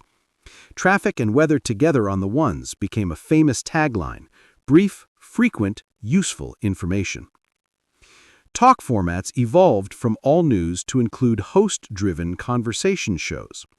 Joe Pine in Los Angeles pioneered confrontational talk radio in the 1960s, insulting guests and callers in ways that seemed shocking at the time. Larry King started in Miami in the 1950s and eventually hosted an overnight talk show beginning in 1978. His friendly, curious interview style made guests comfortable and attracted loyal listeners who couldn't sleep or worked night shifts. Rush Limbaugh revolutionized talk radio in the late 1980s with his conservative commentary show. He demonstrated that talk politics could attract massive audiences and generate substantial revenue. His success launched a wave of imitators and made talk radio a predominantly conservative medium. Talk radio requires less infrastructure than music radio. No music library, fewer staff, simpler production. A host, a producer, phone lines, and a microphone are the basics. This made talk formats attractive to station owners looking to reduce costs. But great talk radio requires talent. The host must be compelling, entertaining, informative, provocative enough to keep listeners tuned in. Bad talk radio is unlistenable. Good talk radio creates devoted fans who organize their days around their favorite shows. Sports talk emerged as a subcategory. WFAN in New York became the first all-sports station in 1987. The format let fans discuss games, debate strategies, and connect with other fans between actual games. Talk radio became a force in politics and culture. Politicians appeared on talk shows to reach voters. Controversial hosts influenced public opinion. Rush Limbaugh's listeners called themselves ditto heads and saw themselves as part of a movement. Critics worried that talk radio, particularly conservative talk radio, polarized American politics and spread misinformation. Supporters argued it gave voice to perspectives ignored by mainstream media. Regardless of one's politics, talk radio demonstrated that radio remained relevant and influential even as music migrated to other platforms. Radio adapted again, finding new content that worked for the medium. By the 1980s, AM radio had largely abandoned music for talk, news, and sports. The migration happened gradually, then suddenly. FM's superior sound quality made it the obvious choice for music. As FM receivers became standard in cars and homes, listeners chose FM for music listening. AM tried to compete with music programming, but couldn't overcome the technical disadvantage. AM stations watched their music audiences drain away. Those that stuck with music formats bled listeners and revenue. Eventually, economics forced the switch. Talk formats didn't require high fidelity, and they could attract older audiences who didn't mind AM sound quality. The transition represented radio's ongoing evolution. Just as radio pivoted from drama to music when television arrived, AM pivoted from music to talk when FM dominated music listening. Some lamented the change. AM had been the original rock and roll medium, the sound of top 40's glory days. Legendary stations like WABC and WLS abandoned music for talk. An era ended. But the transition ensured AM's survival. Talk formats gave AM a reason to exist. Without that pivot, AM might have died completely as technology improved and FM expanded. College radio stations became crucial parts of the radio landscape, offering alternatives to commercial stations. These stations, licensed to universities and operated by students, weren't bound by commercial pressures. They could experiment freely, playing music no commercial station would touch. Punk, indie rock, experimental, world music, anything interesting regardless of commercial potential. College radio broke artists that commercial radio ignored. REM, The Smiths, Sonic Youth, and countless other alternative rock bands built followings through college radio before commercial stations noticed them. The stations operated on shoestring budgets. Equipment was often outdated, studios cramped, and signals weak. But that DIY aesthetic was part of the appeal. College radio felt authentic, uncommercial, passionate.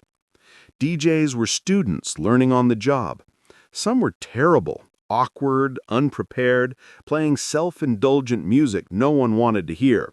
Others were brilliant, introducing listeners to new sounds and ideas with genuine enthusiasm. College radio created communities on campuses. Working at the station became an identity, a badge of coolness.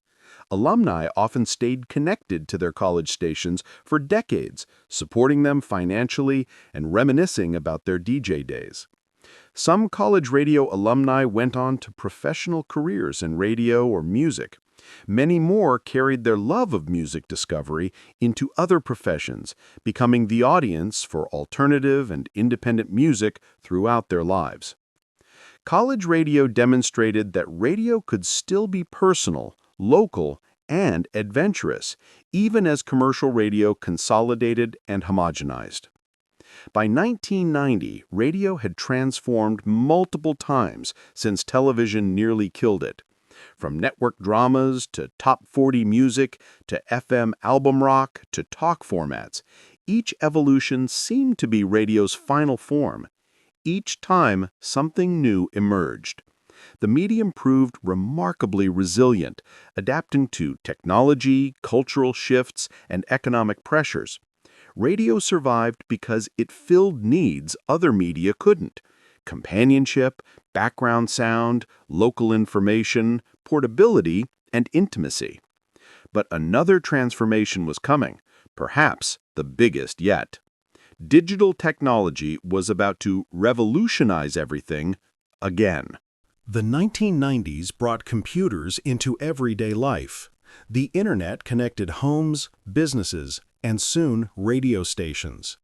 Digital technology fundamentally changed how radio worked, from production to distribution to consumption. In studios, tape machines and cart players disappeared, replaced by computer systems. Songs stored as digital files played from hard drives with perfect reliability and no degradation. DJs operated touchscreens instead of spinning discs or queuing tapes. Production became faster and more flexible. Editing that once required physically cutting tape could now be done in seconds with mouse clicks. Sound quality improved. Mistakes could be fixed easily. Digital also meant automation. Stations could program entire days or weeks in advance, letting computers play songs, insert commercials, and even generate basic announcements. Small stations reduced staff by running automated programming overnight or even during daytime hours. Listeners barely noticed the technical changes. Radio still sounded like radio, but the production process had transformed completely. The internet allowed radio to escape its geographic limits.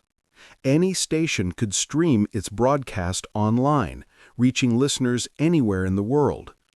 Suddenly, someone in Tokyo could listen to KROQ in Los Angeles.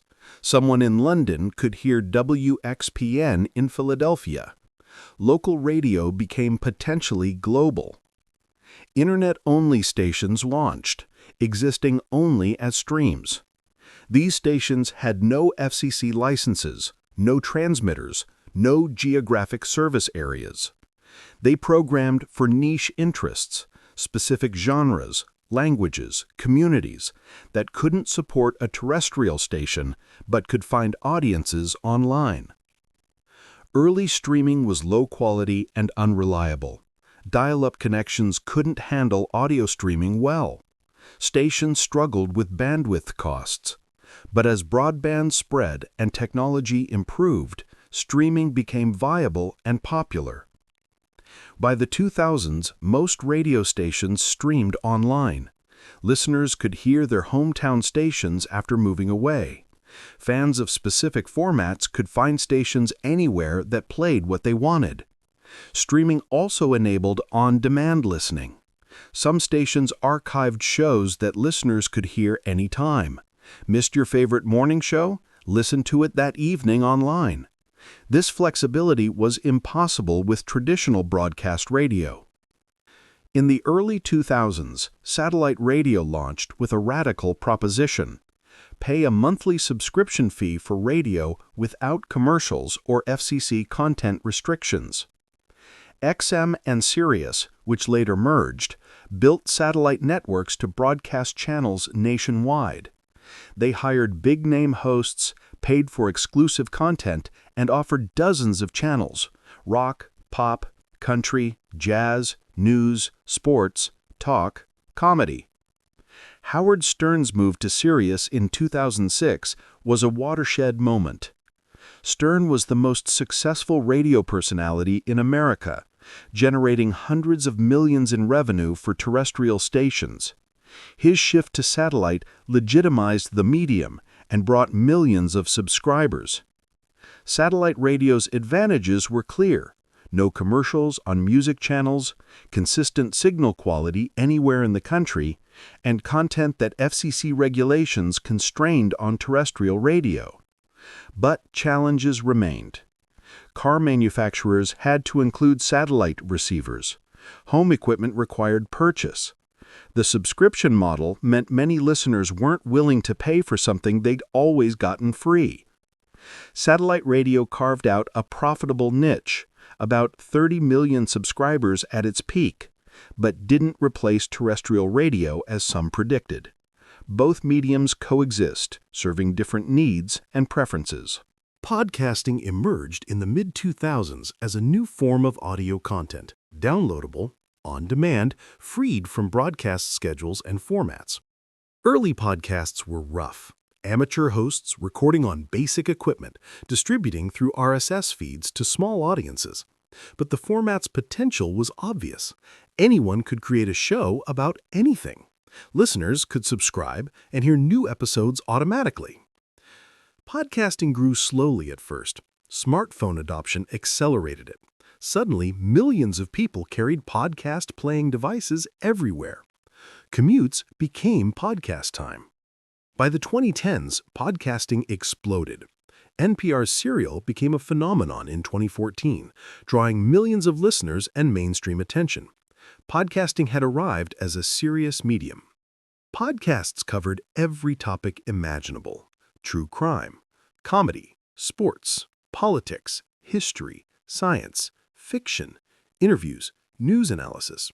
If someone cared about it, there was probably a podcast about it. Radio people moved into podcasting. DJs started podcasts, continuing their radio personalities in longer, more relaxed formats. Radio shows became podcasts, extending their reach beyond broadcast audiences. Podcasting challenged radio in new ways. It offered on-demand convenience radio couldn't match. It provided depth and length that commercial radio's format constraints prevented. It built direct relationships between creators and audiences without intermediaries. But podcasting also borrowed from radio: storytelling techniques, production values, personality-driven content. The best podcasts felt like radio without the limitations. The Telecommunications Act of 1996 removed limits on how many radio stations one company could own. Previously, companies could own only a few stations per market. Now they could buy dozens, even hundreds nationwide. Consolidation happened rapidly. Clear Channel, later iHeartMedia, grew to own over 1,200 stations. Cumulus, Entercom, now Odyssey, and others bought stations aggressively. Independent and family-owned stations sold out or were squeezed out. Supporters argued consolidation created efficiencies: centralized management, shared resources, better programming. Large companies could invest in talent and technology small owners couldn't afford. Critics argued consolidation homogenized radio, killing local programming and reducing diversity. Companies imposed corporate playlists on multiple stations in multiple cities. Voice tracking allowed DJs in one city to sound local on stations across the country without actually being there. Local news and community programming decreased. Stations became cost centers managed for maximum profit extraction. Layoffs eliminated experienced staff. Format flips happened based on spreadsheet analysis rather than community needs. The consolidation also created financial problems. Companies borrowed heavily to buy stations, loading themselves with debt. When the 2008 financial crisis hit and advertising revenue declined, heavily leveraged radio companies struggled. Some went bankrupt.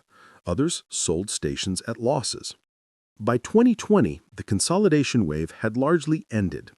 The industry stabilized at a new equilibrium, dominated by large companies but with room for independent and small operators serving niches. The debate continues.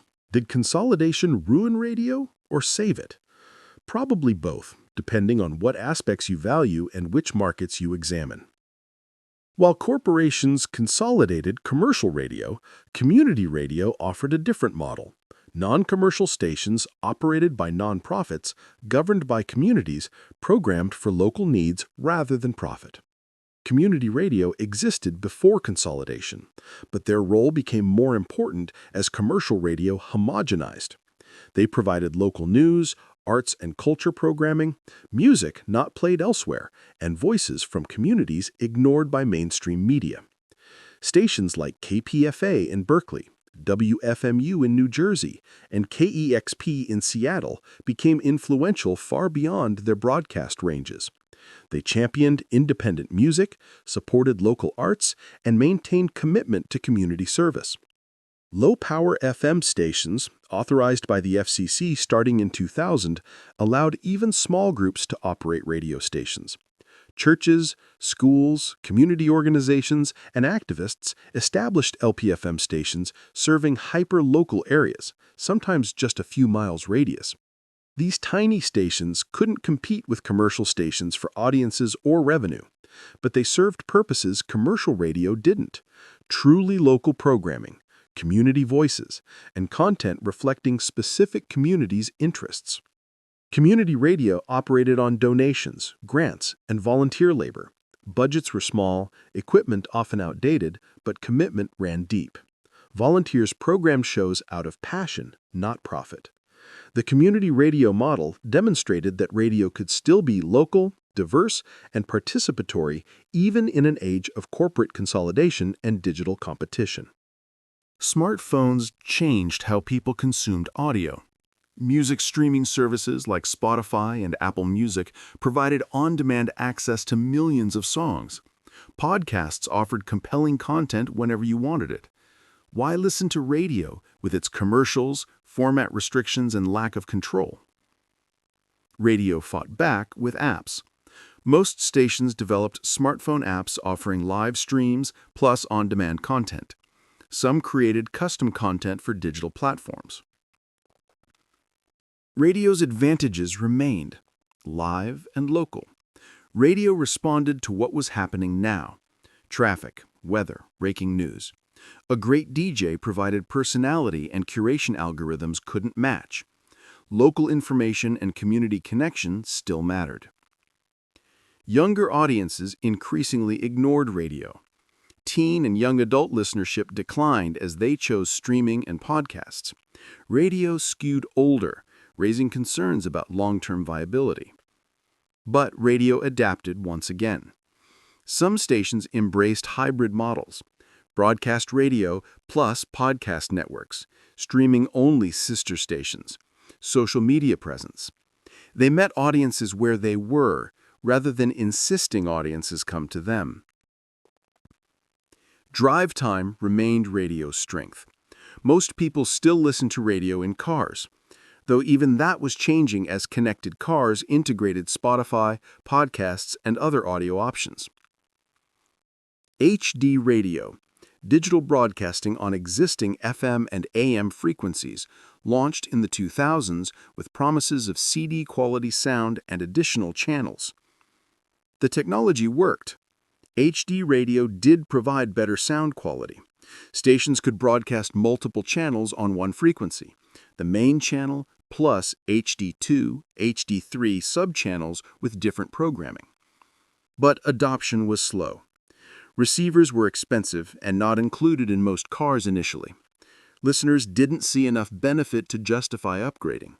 Most people thought FM sound quality was already fine. HD radio created opportunities for niche programming. Stations used HD subchannels for formats that couldn't support main channel broadcasting: deep album cuts, specialized genres, all news or all traffic channels. But HD radio never became the revolution its proponents predicted. It exists, provides modest benefits, but didn't transform radio the way FM did decades earlier. While developed countries saw radio challenged by digital alternatives, radio remained crucial in developing countries. In parts of Africa, Asia, and Latin America, radio was still the primary mass medium. Many people lacked internet access, couldn't afford smartphones, but owned radios, often solar-powered or hand-cranked for areas without reliable electricity. Radio provided news, education, health information, and agricultural advice to rural populations. Community radio stations in local languages served villages and regions ignored by national broadcasters. International broadcasters, like BBC World Service, Voice of America, and others, reached global audiences with news and programming. Shortwave radio, nearly dead in developed countries, remained vital for reaching remote areas. Radio's simplicity and low cost made it ideal for developing regions. A radio cost a few dollars and lasted years. It required no ongoing payments, no data plans, no technical literacy beyond turning it on and adjusting the dial. As mobile networks expanded and smartphone prices dropped, will radio remain important in these regions? Probably not in the long term, but for now and for years to come, radio serves billions of people whose needs aren't met by newer technologies. The question everyone asks, will radio survive the digital age? The optimistic answer, yes, but transformed. Radio won't be what it was in the 1950s or the 1970s or even the 2000s. It will continue evolving, finding new roles and audiences. Radio's core strengths, live, local, lean-back listening, companionship, remain valuable. People still want curated content, personality, and community connection. They still want something to listen to while driving, working, or doing chores without actively choosing every song or show. Radio also has infrastructure advantages. Broadcast towers already exist. Production facilities are built. Talent is employed. This installed base won't disappear quickly. The pessimistic answer, radio will fade to irrelevance, a niche medium for older audiences and specific use cases. Younger people will never develop radio habits, preferring on-demand and personalized audio. As older generations die, radio listenership will decline inexorably. Advertisers will follow audiences to digital platforms. Radio stations will close or operate with skeleton staffs and automated programming. The realistic answer, both are partially true. Radio will survive, but diminish. It will remain viable in certain markets and for certain uses, while losing primacy as a mass medium. Radio already isn't what it was. Morning shows command smaller audiences. Music discovery happens through streaming and social media, not radio. Young people don't say, "I heard this great new song on the radio," anymore. But millions still listen daily. Radio generates billions in advertising revenue. New stations still launch. The medium limps forward, wounded but functioning. Regardless of radio's future, its past teaches valuable lessons about media, culture, and human connection. Radio demonstrated that audio alone could be powerful. You didn't need pictures to tell compelling stories, create communities, or move emotions. The theater of the mind was as vivid as any screen. Radio showed that intimacy matters. A voice speaking directly to you, as if you're the only listener, creates bonds that broad impersonal media can't match. Podcasting learned this from radio. Radio proved that local matters. Even as media globalized, people still cared about local news, weather, traffic, events. National networks couldn't fully replace local stations. Radio revealed that immediacy matters. Being first with breaking news, being live as events unfold, this creates urgency and relevance print and recorded media can't duplicate. Radio taught us that personality matters. The medium works best when human beings connect with audiences, not just content delivery systems. Great DJs, hosts, and announcers made radio special. Radio demonstrated adaptability. When television threatened to kill it, radio reinvented itself.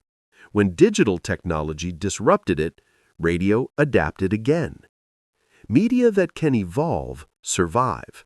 Media that can't die. Why does audio content persist and even thrive in a visual age? What is it about voices, music, and sound that remains compelling? Audio is multitasking friendly. You can listen while driving, exercising, cooking, working, walking. Visual media demands full attention. Audio fits into the margins of life. Audio is intimate. Listening feels personal, almost invasive. A voice in your ears speaks directly to you, creating parasocial relationships stronger than visual media often achieves. Audio engages imagination. Without pictures, your mind creates its own visuals. This active participation makes the experience more engaging and memorable. Audio is accessible. It doesn't require literacy, doesn't depend on visual ability, works for people multitasking or in dark environments. It's democratic. Let's imagine one final scene, a tribute to radio's journey. It's late at night, very late. You're driving alone on a highway, the kind of road that stretches straight and empty for miles. The car's headlights carve a tunnel through darkness. The white lines tick by like a metronome. You turn on the radio, scanning through static until a station comes through clearly. It's a late-night show, maybe jazz, maybe classic rock, maybe a talk show with a host whose voice sounds like whiskey and worn leather. The host is talking about something, a memory, a song, a thought that came to them in the quiet hours. There's no urgency, no hype. Just conversation, like they're sitting in the passenger seat talking to you directly. A song plays. Maybe it's one you know, maybe not. The sound fills the car, keeps you company, makes the miles pass easier. The host returns, introduces the next song, mentions the time, 3:47 a.m., and the temperature. They don't explain why you're listening at this hour. They don't have to. They're here because you're here. That's radio's compact. You drive through the night, accompanied by this invisible friend. The medium that was supposed to die decades ago, still providing comfort, companionship, and connection. Miles later, as dawn approaches, you arrive at your destination. You turn off the radio mid-sentence, mid-song. The host continues talking to someone else now, or maybe no one, or maybe everyone. The invisible theater never closes. That's radio. Not dead, not dying, just continuing to evolve, to find new forms, to serve needs that never disappeared. The need to hear another human voice in the darkness, to share music and stories, to know you're not completely alone.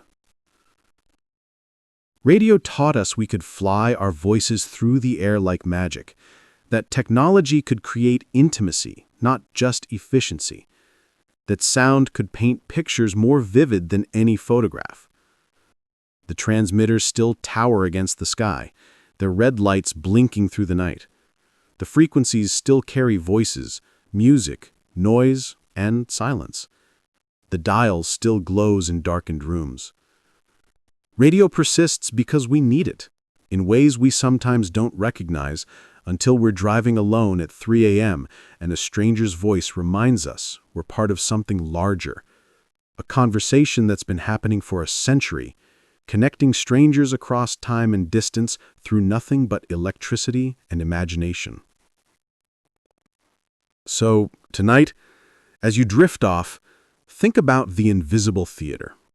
Think about all the voices that traveled through the air to reach your ears. announcers and advertisers, singers and storytellers, presidents and comedians, journalists and DJs. Think about families gathered around glowing boxes, teenagers with transistor radios pressed to their ears, soldiers listening to AFRS in foxholes, drivers accompanied by morning shows during commutes. Think about the technology: crystal sets and vacuum tubes, transmitters and transistors, satellites and streaming, analog and digital. Each generation's miracle becoming the next generation's antique. Think about the evolution, from networks to top 40 to FM underground to talk radio to podcasts. Each transformation was radio dying and being reborn, shedding one form to assume another. The story isn't over. Radio continues, streaming toward an uncertain future. But tonight, we've walked through its history, from the impossible miracle of voices flying through space to the everyday magic of podcasts in our ears. You've been listening for over 25,000 words now. Your eyelids are getting heavy. The stories blend together. Edward R. Murrow reporting from London, Elvis on WABC, Wolfman Jack howling into the night, the creak of Inner Sanctum's door, Orson Welles announcing Martians have landed. Let the sounds wash over you. Let the invisible theater perform its final act for the evening. The voices fade. The music softens. The static becomes white noise, then silence. Radio continues somewhere, always. Someone is listening right now, in a car, in a kitchen, in a bedroom with the lights off. The dial glows softly, the voice continues, the story never ends. Sleep now. The invisible theater will still be there in the morning, waiting to whisper in your ear again. Good night. You wake up, and radio is still there. Maybe it's a clock radio pulling you from sleep with morning chatter and traffic updates. Maybe it's the car radio during your commute. Maybe it's the background sound while you work, cook, or exercise. Radio became so woven into daily life that we stopped noticing it. It's ambient, constant, reliable.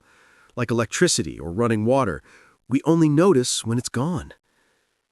This journey through radio's history, from the first voices transmitted through the ether to the streaming apps on our smartphones, reveals something profound about human communication and technology. We invented a way to send our voices through space. We turned that technological miracle into an industry, an art form, a companion. We used it to entertain, inform, persuade, and connect. We nearly killed it with newer technology, then resurrected it in new forms. We adapted it to every new development, from transistors to satellites to the internet. And through all the changes, radio's essential magic remained. A voice reaching across distance to speak to you, individually and intimately, making you feel less alone. Radio story is a microcosm of how all media evolves. New technology arrives. Established players dismiss it or resist it. Eventually, the new technology dominates. The old medium either dies or finds a new niche. Radio faced this with television. Television is now facing it with streaming. Newspapers faced it with radio and TV. Magazines faced it with the internet. The pattern repeats. But radio's resilience offers hope. Media doesn't necessarily die, it transforms. Radio stopped being the center of home entertainment and became a mobile companion. It stopped being one-to-many broadcasting and became niche, targeted to specific audiences. It stopped being purely analog and incorporated digital distribution. Each transformation was painful. People lost jobs. Beloved programs ended. Cultural touchstones disappeared. But the medium survived by adapting. Television will likely follow a similar path. It won't disappear. It will change until what we call television barely resembles what the term meant in 1960 or even 2000. Print media is already transformed beyond recognition. Newspaper now means a website that updates constantly, not a physical object delivered once a day. Radio teaches us that adaptation, not resistance, enables survival. The networks that clung to expensive drama programming in the 1950s died. The stations that pivoted to music thrived. The AM stations that embraced talk survived. The companies that integrated streaming stayed relevant. Technology changes rapidly. Culture shifts. Generations rise and fall, but certain human needs remain constant. We need stories. Radio provided them through drama, news, and personality-driven shows. When radio drama died, we found stories on TV, then online, then in podcasts. The need didn't disappear, just the delivery mechanism. We need music. Radio brought music into homes when live performance was the only alternative. Then records, then tapes, then CDs, then downloads, then streaming. But the fundamental desire to hear music we love remains unchanged. We need connection. Radio created parasocial relationships. Listeners felt they knew announcers personally. Social media does the same now with different tools. We still want to feel connected to others, even if those connections are mediated by technology and somewhat illusory. We need information. Radio delivered news instantly. Now we get it from phones, but the need for timely, accurate information is ancient and unchanging. We need companionship. Radio was the friend who kept you company while driving, cooking, or lying in bed unable to sleep. Podcasts serve that role now for many people. The technology differs, the comfort is the same. Radio succeeded because it met these needs. When it stopped meeting them effectively, people found alternatives. But the alternatives often borrowed from radio's playbook: personality, intimacy, curation, live and local content. Nostalgia can distort, but some things genuinely were lost in radio's evolution. We lost the shared cultural experience of national radio programs. When everyone listened to the same shows simultaneously, it created common reference points. Water cooler conversations assumed shared knowledge. Did you hear? Could reference a radio moment everyone experienced together. Now, media consumption is fragmented. We each curate our own feeds, playlists, and podcasts. We occupy overlapping but rarely identical media environments. This makes culture more diverse but less cohesive.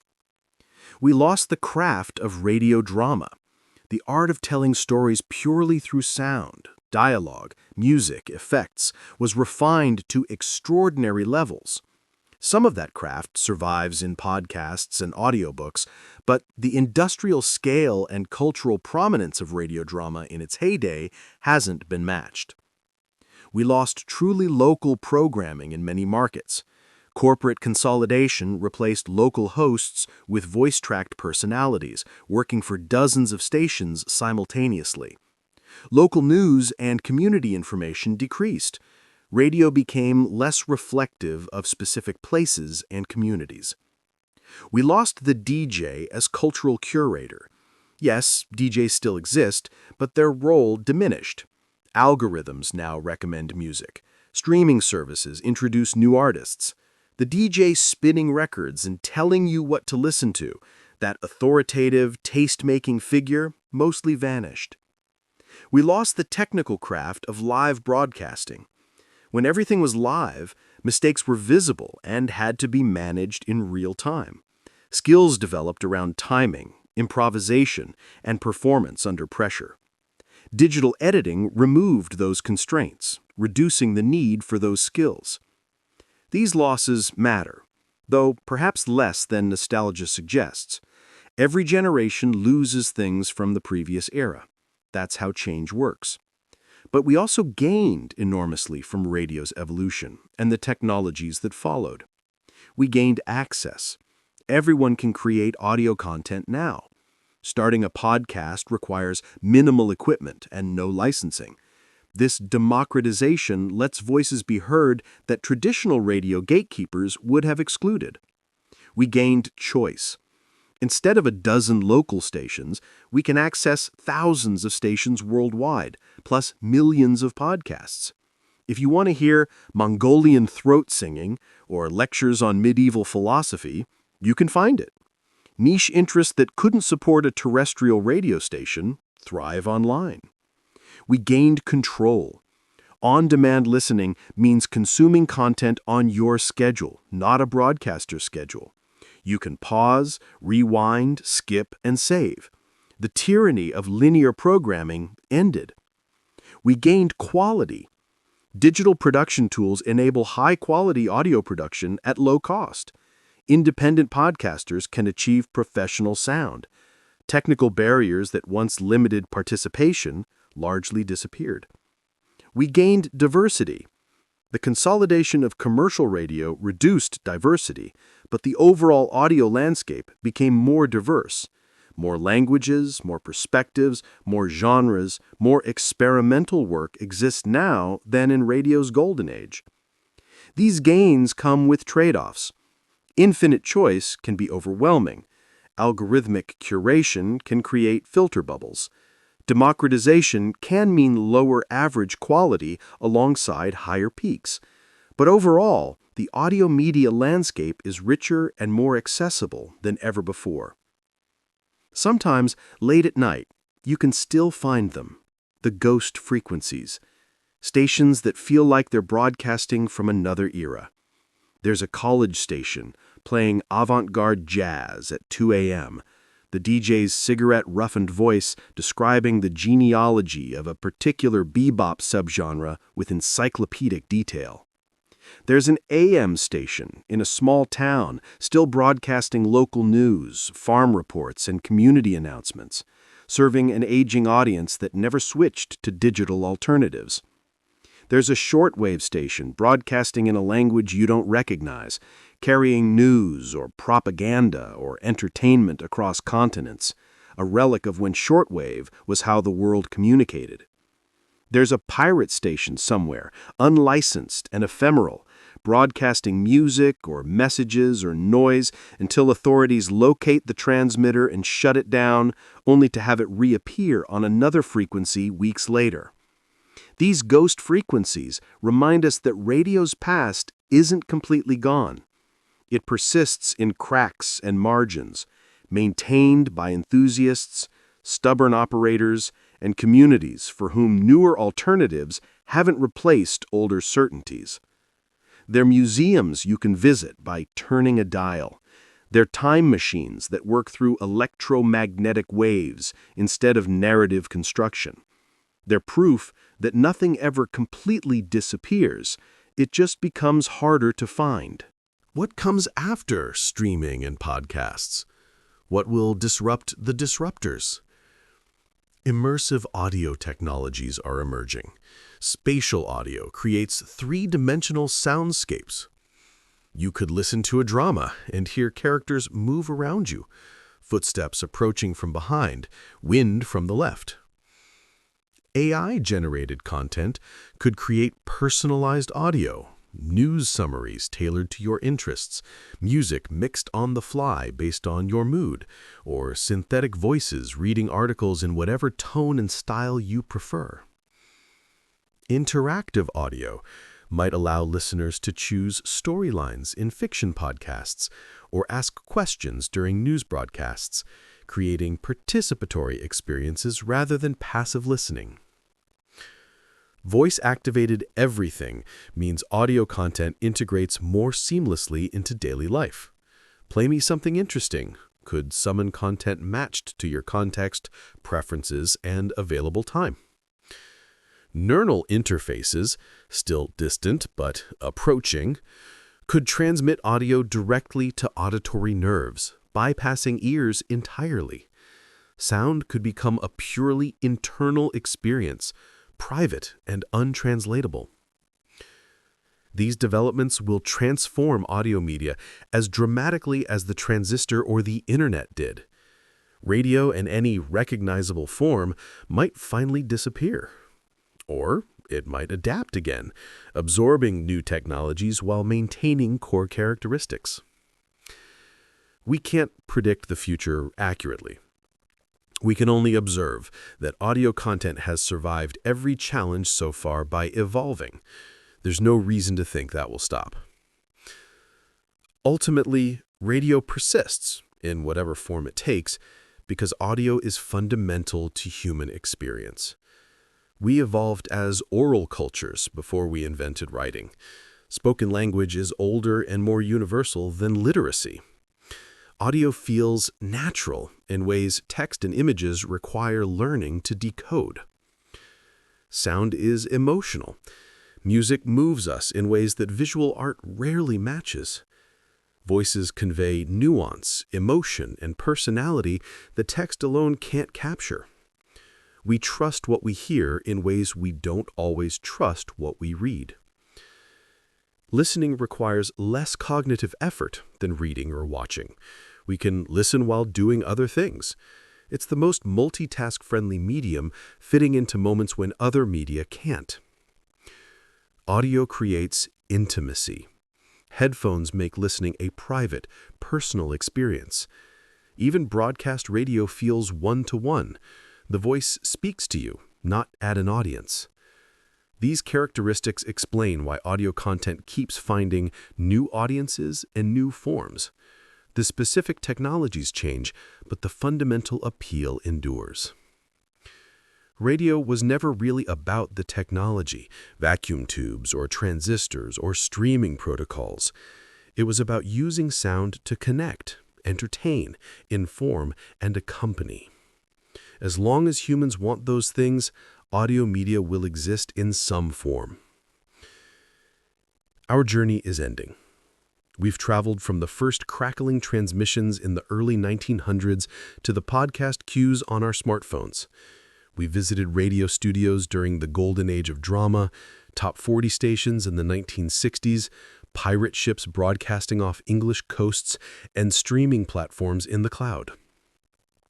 We've heard voices, announcers declaring news with crisp authority, DJs cracking jokes between songs, actors performing in invisible theaters, correspondents reporting from war zones, hosts welcoming you to their late-night shows. We've followed radio through boom and bust, from cultural dominance to near death to reinvention and survival.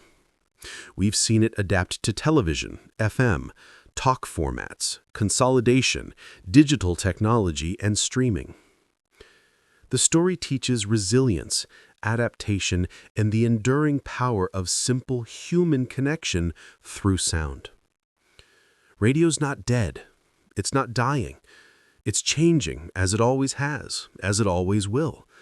The invisible theater continues its performance, awaiting new audiences, new technologies, new stories to tell. Somewhere right now, a voice is speaking into a microphone. Somewhere someone is listening. The electromagnetic spectrum carries their connection across distance, making the world smaller and less lonely. That's radio's legacy and its future. Not any specific technology, but the miracle of voices traveling through space to keep us company, to inform us and entertain us, to remind us we're not alone in the darkness. The dial glows softly in the dark. The frequency is locked. The voice continues, steady and sure. This is the invisible theater. We've been broadcasting for over a century now. We'll be here tomorrow, and the day after, and the day after that. The frequencies may change, the technology will evolve, but the voice will continue. Thank you for listening tonight. Thank you for taking this journey through radio's past, present, and future. Whether you're falling asleep, studying, driving through the night, or just escaping for a while, thank you for spending this time with us. The invisible theater never closes. We're always here, waiting for you to tune in.